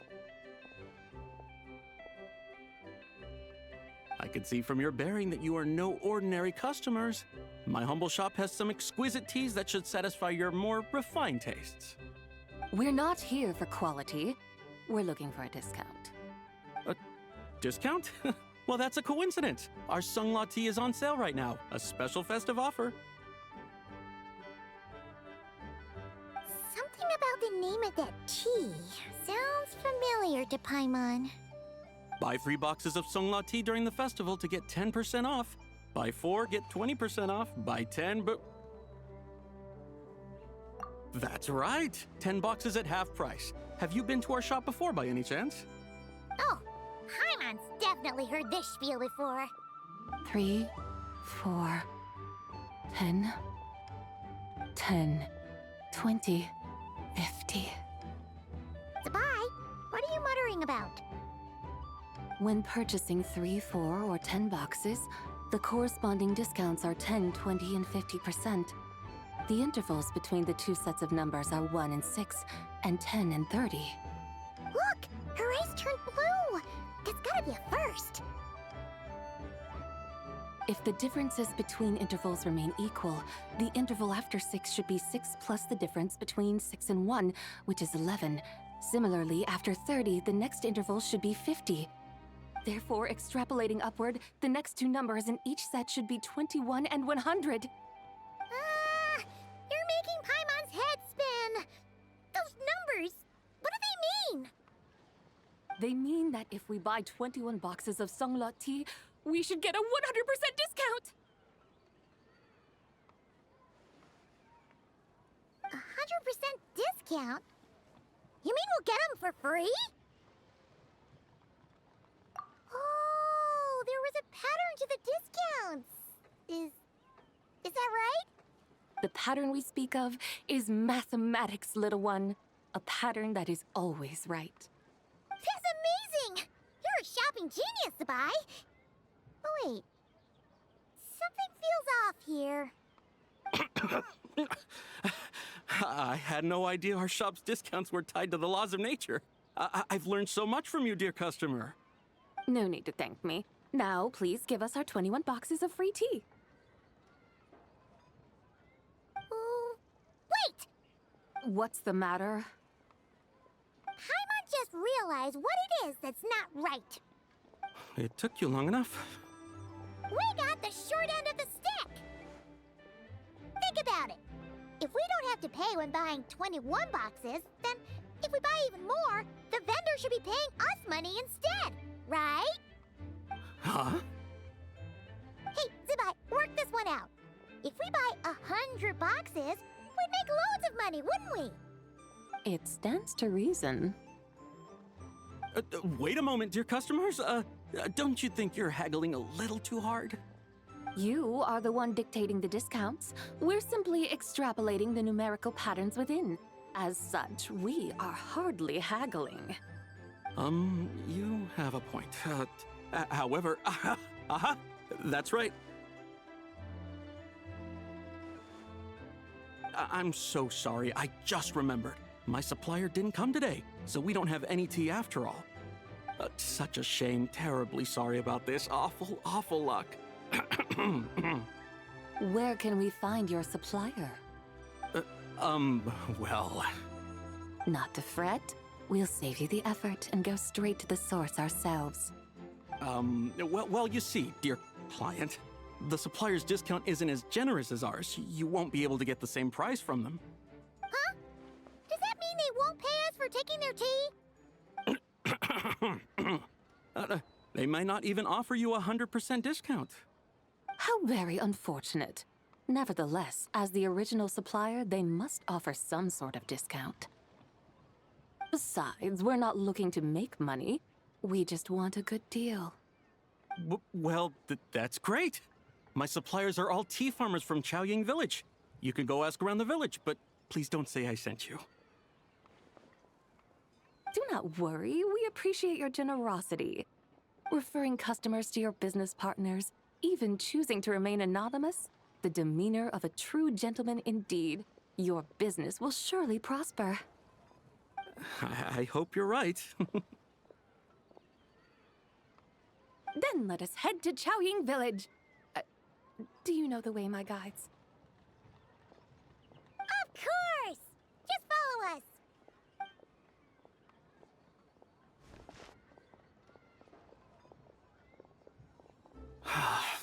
What otherworldly beings were those? Thank the heavens I managed to send them on their way.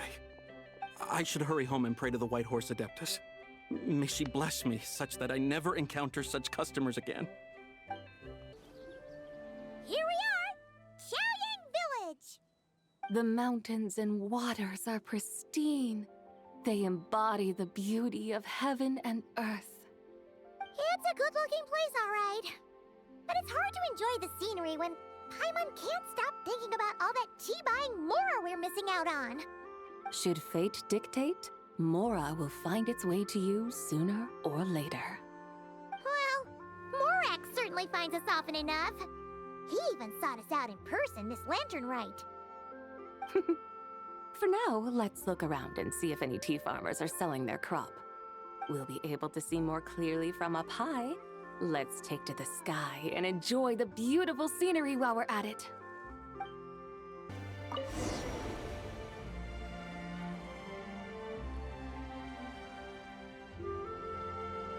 Wow! Chaoying Village looks beautiful from up here. Indeed, the houses here are quite different from those in Liyue Harbor. They follow the natural contours of the mountains, forming unique, elegant structures. Yeah, it's super beautiful. The white walls and dark tiles frame the emerald waves of the terraced fields, while the curved eaves and tall gateways juxtapose each other with grace. It's almost too beautiful to be true. The crowing of roosters and barking of dogs, the calls of farmers working the fields, a vibrant pastoral chorus overflowing with earthly vitality. Yeah, it's incredibly beautiful, huh? Have you studied the linguistic arts by some chance? Huh? Your vocabulary for beauty seems rather constrained. Paimon knows how to say pretty as well. I see. Now then, let's take a look around and see if we can find any farmers selling tea.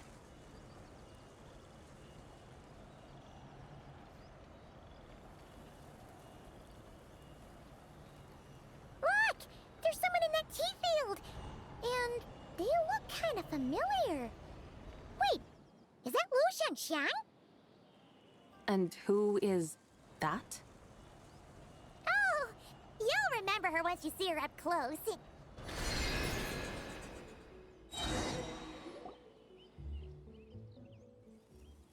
Hey there, Lu Shengsheng! It really is you! Huh?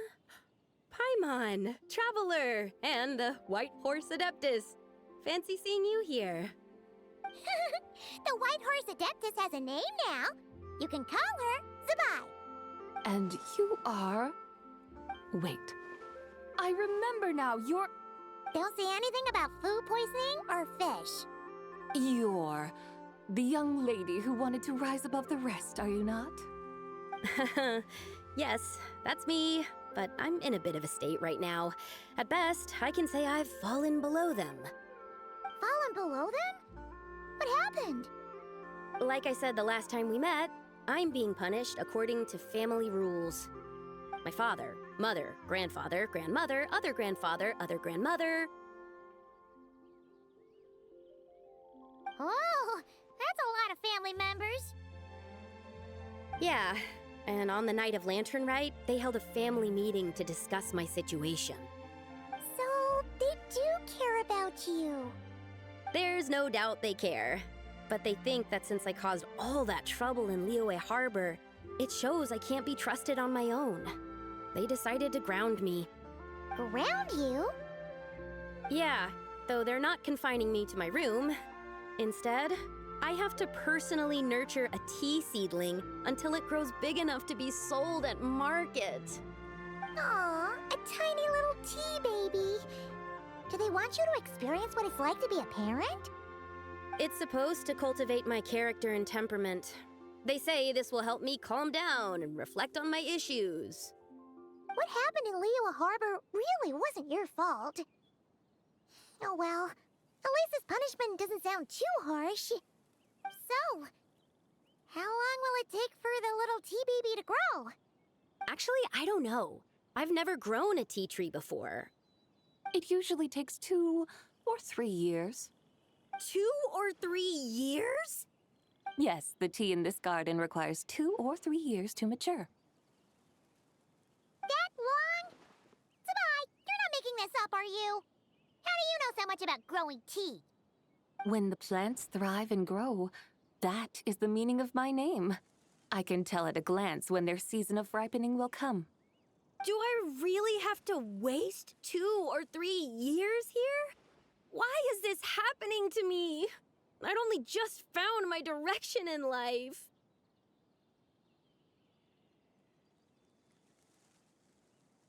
Yes, during the night of Lantern Rite, I heard many people reciting poems from Long Gone in praise of the moon. In that moment, I suddenly felt a great sense of pride. I mean, I helped excavate cultural artifacts from Long Gone, so I contributed to the revival of these poems too, right? So I decided to stay with the archaeological team. I want to unearth even more history. I see. And are you sure that's what you want to do? If you don't achieve anything significant in the years to come, will you still enjoy it? Yes, because archaeology gives me that boom shakalaka feeling. Wait, did Xiangling teach you that? That's right. I was asking her for advice. She said that if something gives you that boom shakalaka feeling, then it has to be worth pursuing. I immediately thought about how, when I'm excavating in the ruins, I always feel like there's a ghost standing beside me, and not in a spooky way. It feels like my great-great-great-great-great-grandmother patting me on the shoulder and saying, "Keep going. You're about to rediscover some grand ancestral knowledge." Right? It feels like I've made some kind of connection with my ancestors. Isn't that amazing? Since you've made up your mind, you should give it your all. And I'd love to, but I'm still grounded. Run away, summon up a little boom shakalaka, and leave the tea garden behind. Flee this village. That might be going a bit far. You don't want to lead others astray, Zabai. Yeah! Tell them about your great-great-great-great-great-grandmother. She must be the most super-duper ancestor to have ever risen above the rest, right? I'd be better off telling them about the White Horse Adeptus. After all, she's the supreme riser above the rest who saved my great-great-great-great-great-grandmother. Then it's settled. Tell your family that your decision has my blessing. Thank you, Tsubai, but I don't think cosplay is going to work on them. They won't listen. They don't need to listen. You need only follow the rules they've set out for you. What do you mean? As I'm sure you know, some ancient texts refer to the White Horse Adeptus as the Daughter of Time. My family history contains such records, but what of it? If the White Horse Adeptus were to manipulate time to make your tea seedling grow overnight, then you'd be free, correct? Is that how it works? If the White Horse Adeptus were to really get involved, my grandfather would let me leave right away. But who really believes that she'd show up and help? It's not as if you have any other options. Why not try calling out for help? It won't cost you any more. Guess I might as well. I've got no better ideas anyway. White Horse Adeptus, if you can hear me, please save me from my predicament.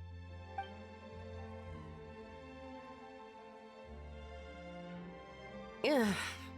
Nothing happened, as expected. Perhaps the White Horse Adeptus has already heard your prayer.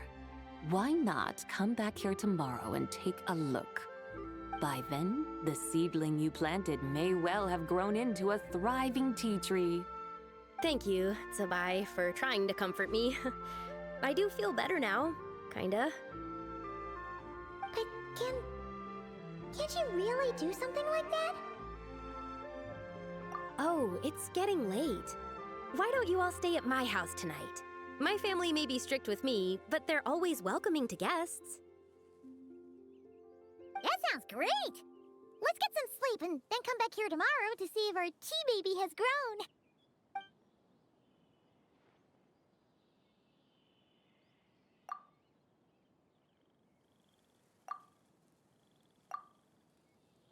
Oh, the tea tree!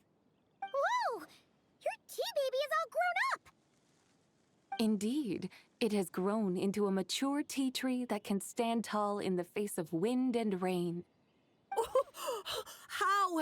How is this possible? It must be the work of the White Horse Adeptus. Your prayer must have moved her! Are you sure? Perhaps she heard your prayer and chose to answer the call. She once saved my great-great-great-great-great-grandmother. This time, she saved me. That's incredible!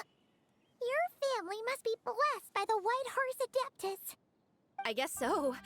I need to tell everyone the news right away.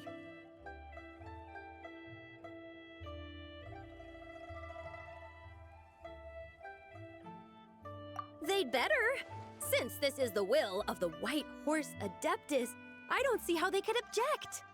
Go! And if you run into any more trouble, call out to the White Horse Adeptus just like yesterday. Thank you so much! Paimon really thought you were going to use Adeptal energy to make the tea baby grow, Zubai. When an Adeptus exerts effort, consuming their energy, is that not using Adeptal energy?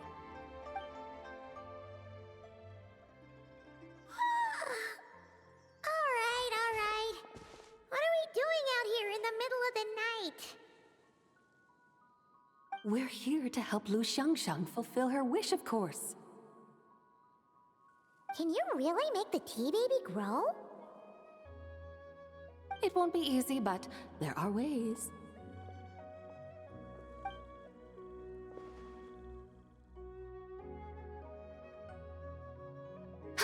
There, it's grown. Hey! You just transplanted a tea tree from over there! So, There's a mature tea tree here now, yes? Oh, yeah, but... And am I not the White Horse Adeptus? Well, yeah. Is this tea tree then not a manifestation of the White Horse Adeptus's will? You're not wrong. But again, there's something not quite right about this. Maybe this will become another mystical Adepti tale recorded in their family history. That would be marvelous. Paimon thinks so too. Hey, Traveler! Sabai seems to be doing much better now, don't you think? Oh! Paimon bets that's why Zhongli chose to send her on this errand. That's a great idea! We've already shown her Liyue Harbor, Yulong Wharf, and Xiaoying Village. How about we head to Qingce Village next? Qingce. That name sounds familiar. The scenery there is really beautiful. Pretty, too. It's the perfect sightseeing spot. How about we show you around? I must say, I have been mightily impressed by the mountains and waters of Liyue. Please lead the way, my dutiful guides. All right, let's go!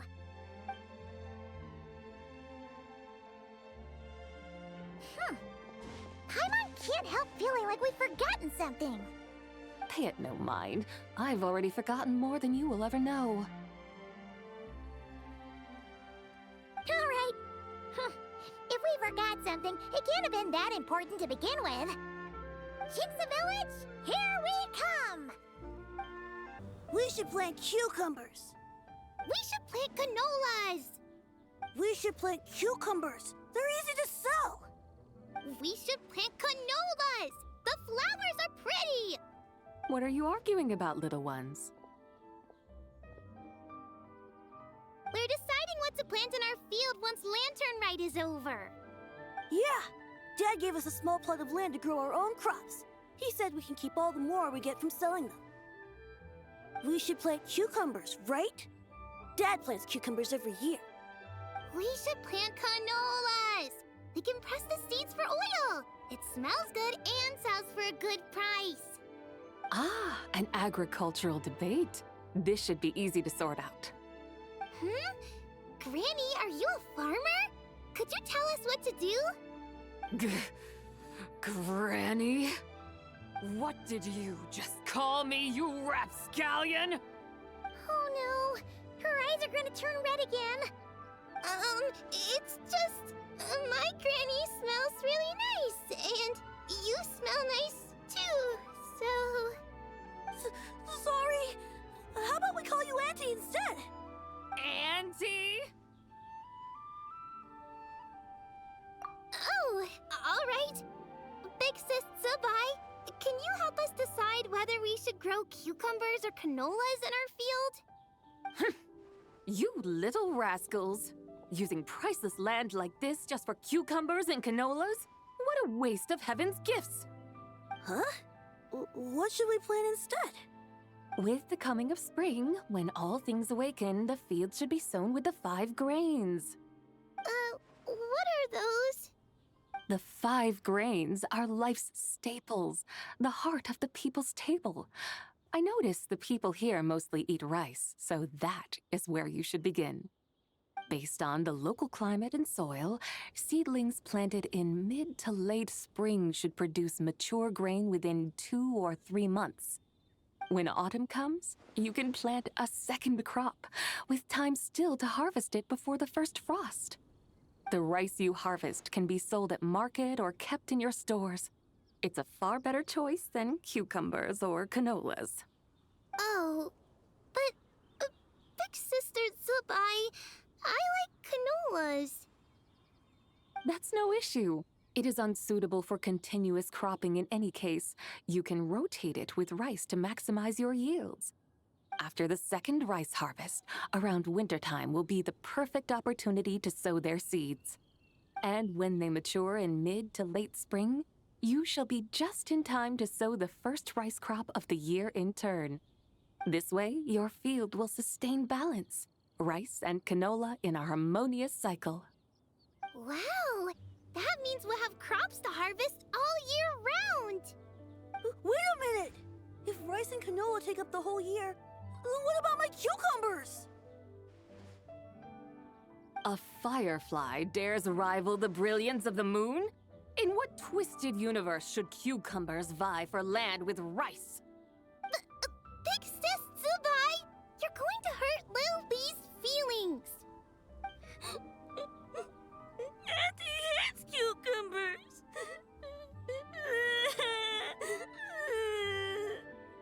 Stop crying this instant! I meant that cucumbers are simple enough to grow. There's no need to devote a whole field to them. Just find an empty corner of your yard, scatter some cucumber seeds in the earth, and before you know it, you'll have a thriving patch of vines. Cucumbers delight in sunlight and moisture, but they suffer in cold weather. If you wish to plant them this early in the year, you should make sure they're protected from frost. Wow. Is it really that simple? Let's hurry home and get started right away! Are you really in that much of a rush? Well, thanks, Big Sis Zubai, who's fierce but really good at farming. We gotta go! Thanks, Big Sis Zubai! See you around! Paimon never imagined you'd know so much about farming. What's so strange about that? The people of Longon called me the god of soil and grain. Are the fields not made of soil? Is rice not one of the 5 grains? Huh. That's true. So, if the god of soil and grain is a farming god, that means the White Horse Adeptus must be a farming adeptus, right? Of course, the god of farming is down to earth. Mind your tongue, impertinent child. How dare you diminish the lofty bearing of an adeptus? Hey! You're the one who said the god of soil and grain is all about farming. Enough! It's time for us to take to the skies once more. Join me now. Witness the majesty of mountain, water, and field, and broaden your horizons.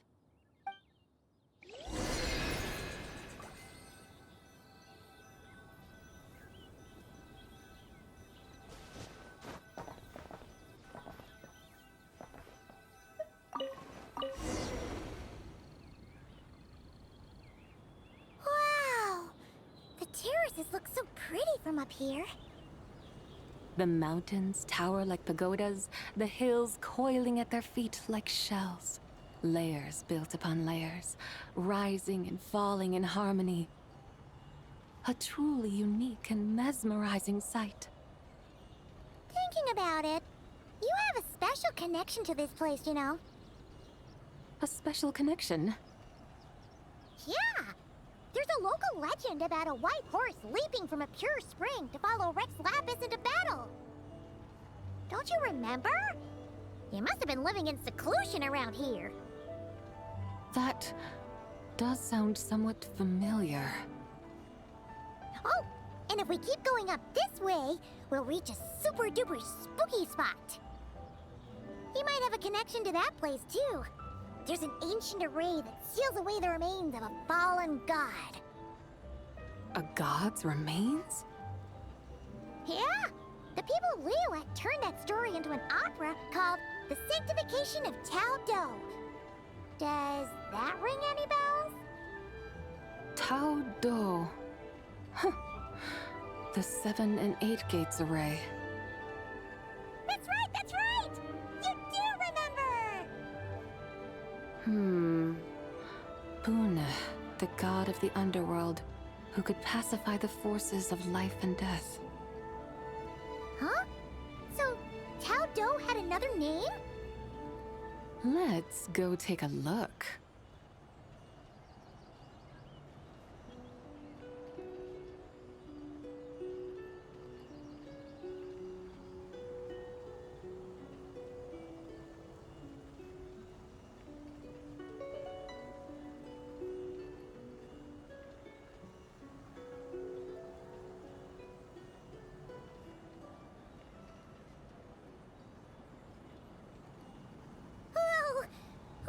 landed Wulong Hill.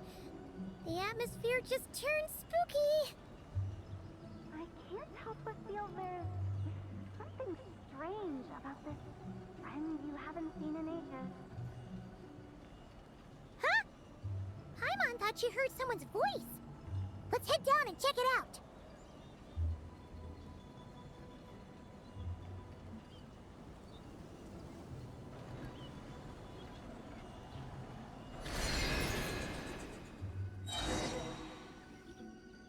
I can't help but feel there's something strange about this friend you haven't seen in ages.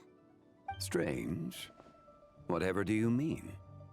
Her strangeness defies description. This Miss Zabai is a full-blown enigma, don't you think? I'm afraid I have no idea what you're talking about. Aren't you worried about sending her all the way to Yilong Wharf on her own to buy tea? What if she gets lost? Where there are people, there are paths. Now I'm the one with no clue what you're saying. She can ask for directions. And then what? She will meet strangers in unfamiliar lands, build friendships, part ways. Hers will be a long journey indeed. The further the journey, the more footprints one leaves behind. The deeper those footprints, the harder it is for time to erase them. Ah, so you want her to make new friends? I see. But from what you say, it sounds as though she's not from Liyue. I believe she was not, but perhaps she will be. You're sounding stranger by the second. Huh. Oh, over there. Oh, look who's here. Hu Tao! Zhongli! What are you doing here? Traveler, Paimon, fancy meeting in a place like this. Oh my, and Miss Zabai too. Sounds like fate to me. We were taking Zabai to buy some tea from Yilong Wharf. Zhongli sent her there, though she didn't even know the way, and... Oh, drat! We forgot the tea! Oh, Paimon knew we were forgetting something!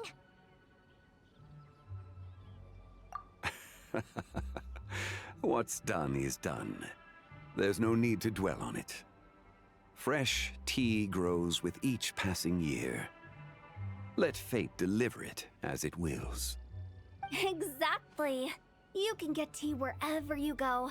You're hardly running low now, are you? Paimon feels a lot better now that you've said that. Still, I'm a little confused. If you were buying tea, how did you end up all the way out here? We're taking Spy on a sightseeing tour. We started at Liyue Harbor, stopped in at Yilong Wharf, went sightseeing around Xiaoying Village, made our way to Qingce Village, and now we're here. Wow, that is quite the itinerary. Yeah, actually, Paimon thinks it's about time we headed back. I'm here to pay my respects to my ancestors. My dear consultant kindly agreed to join me. It is Lantern Rite, after all. Adepti and ancestors should be venerated alike. Ancestors? Wait, could you be... Are you heir to the Wulong Kid? Or perhaps the lone butterfly of the Crimson Flame? Whoa, have you got all your memories back? Huh? Miss Zabai, you know about the Wangsheng funeral parlor and the 8 adepts? I happened to hear a storyteller expound on the sanctification of Tao Do. Lots of people know that story, sure, but very few can discern my family lineage from just a glance. Well, Zhongli, your friend here really is quite something. Unfortunately, there's no time to dally right now. We have a hill to climb. Perhaps once today is done, we can find time to chat over tea, recite poetry, and admire the moon? That would be wonderful, Director Who. Oh, and before we go, you've been traipsing around all day. I suggest you stop off at the Wangshu Inn on your way back for a good night's rest. Wouldn't do to exhaust yourselves, hmm? Don't mention it. All right, we'll take our leave now. See you later. Hotel's so thoughtful. Why don't we follow her advice and stay at the Wangshu Inn tonight? Sabai, you can see the whole of Dihua Marsh from up there. The view's amazing. Plus, you can sample Smiley Yinshao's cooking. Wangshu. An intriguing name. It couldn't hurt to check it out. Awesome! Let's go! Is that towering structure Wangshu Inn? Sure is. We can take the lift up from over there. Always walking the path long trodden. Does retracing others' footsteps not tire you? Come on, get in. We'll fly to the top.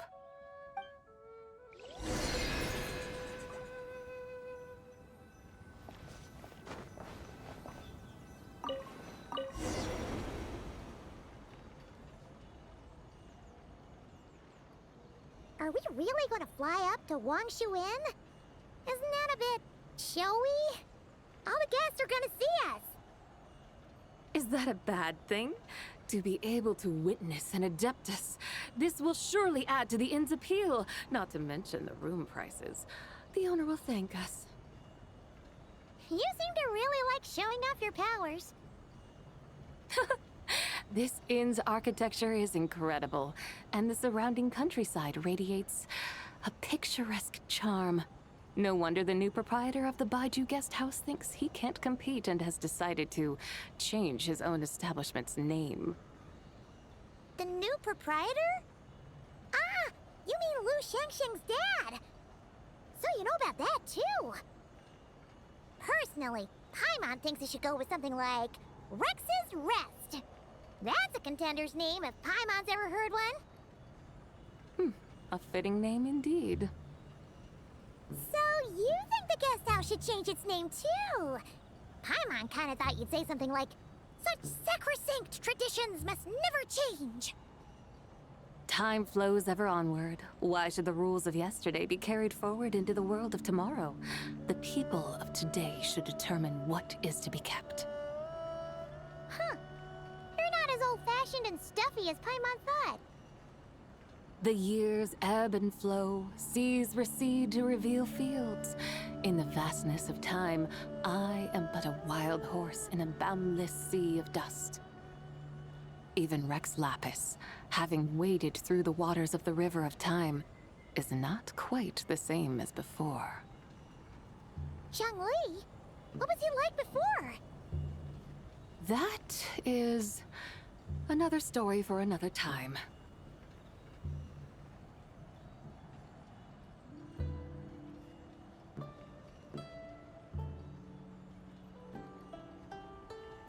We have arrived.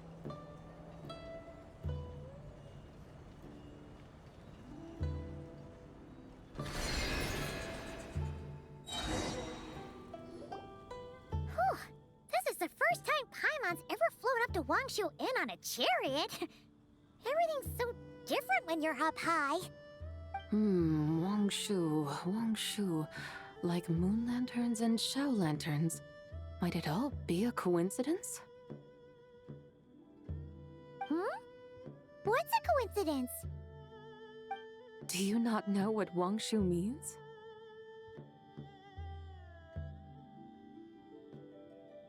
Wangshu can refer to the moon, but its original meaning is actually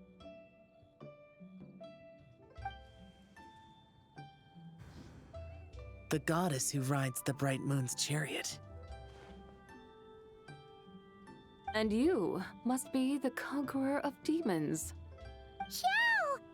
Paimon was wondering if we'd disturbed you by flying down from the sky. Not at all. I sensed an unusual presence long before you arrived, though I didn't expect it to be you in a flying chariot. Ah, a witness at last. I was starting to think we should fly a bit lower. It would be awfully dull if no one ends up marveling at my lofty bearing. No need. This is already showy enough. I'm not one to do good from the shadows, as Rex Lapis is wont to do. Then you must be...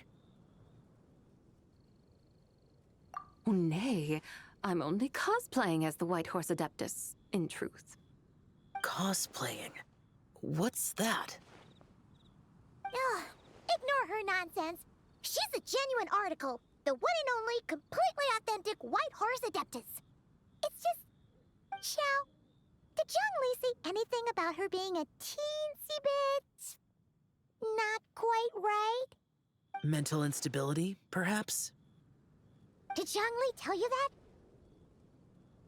No, this is my own speculation. Oh, you pretty much hit the nail on the head. It's like her brain's filled with a bunch of slimes right now. All gloopy and messy. There's a hot-tempered pyro slime, a math-obsessed hydro slime, and a mischievous little animo slime. But don't tell her Paimon said that, or she'll come and tell us all off. You white-haired rascal! Do you think I can't hear you? Uh-oh! We're in for it now! White Horse Adeptus. You must be weary from your journey. Why not take a rest? Oh, yes! You must be hungry, right, Sabai? Help me get some food. Oh, the chef here is incredible!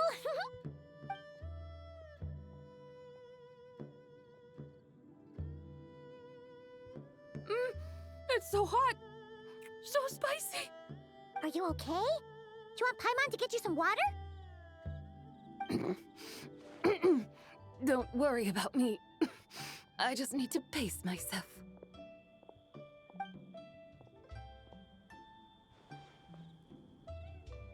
So, regarding your friend and her condition, does even the Lord of Geo have no solution?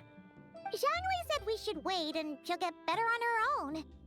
But who knows how long that's gonna take.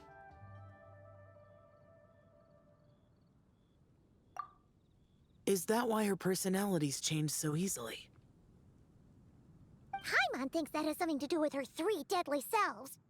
Zhongli told us that the deadly selves are impure, affecting living things that get too close. The White Horse Adeptus's remnant spirit was attached to the deadly selves for a long time. It makes sense that her temperament and memories would have been influenced by them. But Paimon still doesn't really understand what the 3 deadly selves actually are. Paimon, as you do not practice self-cultivation, I cannot help you fully understand. But you can think of them simply as emotions and desires.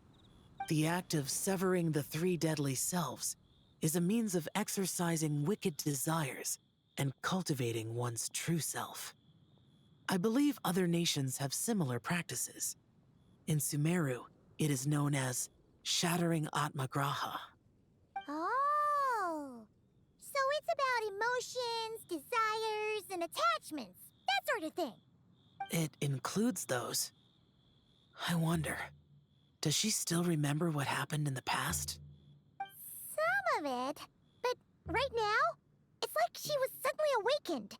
Like she's still half dreaming.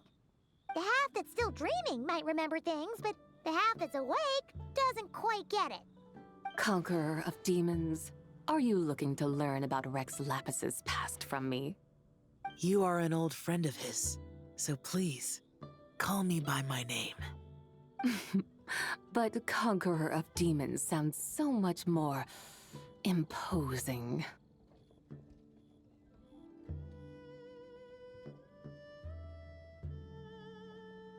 In days of yore, he was the Lord of Geo, Heaven's Star. Huh?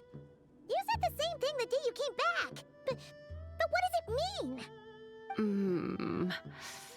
I'm afraid I can't remember. Hey, did you really forget? Or are you just pretending so you don't have to tell? Why not ask Rex Lapis himself? Whether I've forgotten might be up for debate, but I am certain he remembers. He must have his reasons for not raising the past, and you likely have similar concerns. I shouldn't have asked. An answer that suits your style, General Olatus. Now that we're on the subject, though, I suddenly remembered something. Which is?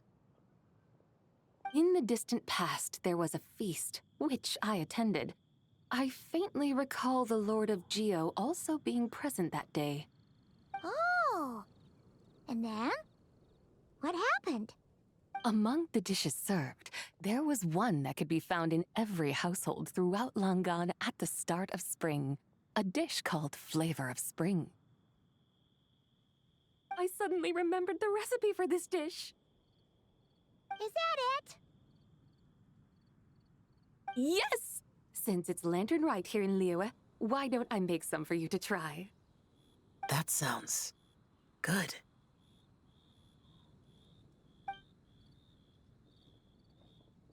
Wow! It might not have been the story Paimon was hoping for, but this looks delicious! The spring breeze stirs. Now is the perfect time to savor this dish. My dutiful guides have gone to great trouble to show me around Liyue, and even the Conqueror of Demons has graced us with his presence. I feel deeply honored.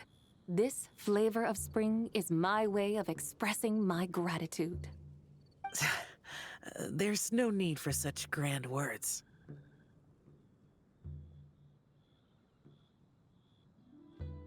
What's this? Hey!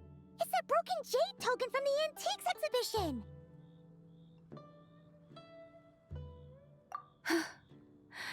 Indeed. This was once an Adeptal treasure of mine. I'm amazed it ended up in your hands. Alas, it serves little purpose now in its fractured state. Please, keep it as a memento. Oh, that's a shame. Can't we fix it? This is the way of the world. Once jade is broken, it can never be made whole. Then, what about forging a new one? That is a good point. That it has ended up in your hands must be a message from fate. I could try to craft it into a little trinket for you. One that might prove useful on your journey. Ooh! What sort of trinket? It's just a passing thought, one that will require the right opportunity. I'll think about it more when the time comes.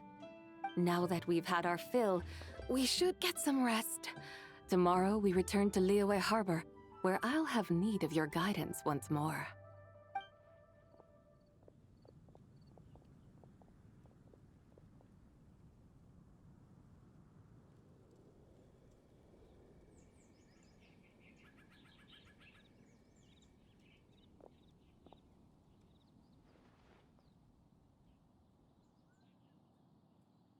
Chi-Chi, the lantern rite is almost over. Do you remember how to make a Shao lantern? Morning, split bamboo, traveler. And get silk, make Paimon. You've got it all mixed up again. They're here again. Yow Yow! Looking good in that new outfit, huh? Hey, it's Paimon! Dr. Baiju gave this to me as a gift. How does it suit me? Thank you. Wow! What happened for Baiju to suddenly give you a brand new outfit, Yao Yao? Dr. Baiju is thanking Yao Yao for teaching me to make Shao lanterns. Chi-Chi and I were just playing together. Dr. Baiju's too kind. Oh, yeah, take a look at this. Dr. Baiju gave me these clothes, but it was Chi-Chi who wove this little basket. Wow, that's beautiful. When did you become so good with your hands, Chi-Chi? I learned to make Shao lanterns, thanks to Yao Yao. I also made a wish. What do I always say? The White Horse Adeptus answers prayers. Come, help this old man make an offering in thanks. Huh? Mr. Liu? What did you pray for? For my idiot son to finally come to his senses and not change Baiju Guest House's name. which he has. Huh? He's keeping the old name? Listen to this. My granddaughter planted a tea seedling in our village just a few days ago. She made a prayer to the White Horse Adeptus to help it grow. Overnight, her seedling flourished into a mature tea tree. Oh, that sure does sound like a miracle. Could the White Horse Adeptus really have helped it grow? Of course she did. Oh, White Horse Adeptus, how blessed is our family over whom you keep watch. Truly, this is an extraordinary miracle. You must record it in your family history without delay. Of course. Huh? Is that you, Miss Zebai? Indeed. I have a long-term booking at your guest house. Yes, I recall. Mr. Zhongli said to charge your expenses to the Wangsheng funeral parlor, if I remember correctly. That Zhang Li. Always making trouble for poor Hu Tao. I noticed when you were here last that you bear a striking resemblance to the pictures of the White Horse Adeptus in my family history. You both have golden eyes. Perhaps fate has had a hand in our meeting. And a glad meeting it is, Miss Zebai. Now, why don't I gift you some tea from my garden to celebrate this encounter?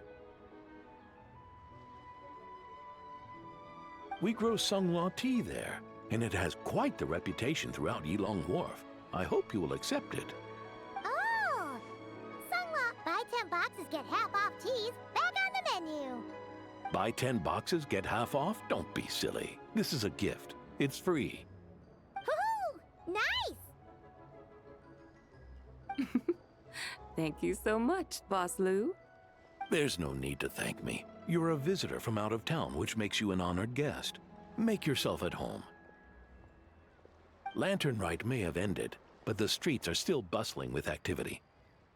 Make sure to take everything in, meet some new friends, and enjoy your time here. And that goes for you kids as well. Happy Lantern Rite. Got it, Mr. Lu. Happy Lantern Rite. Yeah! Happy Lantern Rite, everyone! Happy Lantern Rite indeed.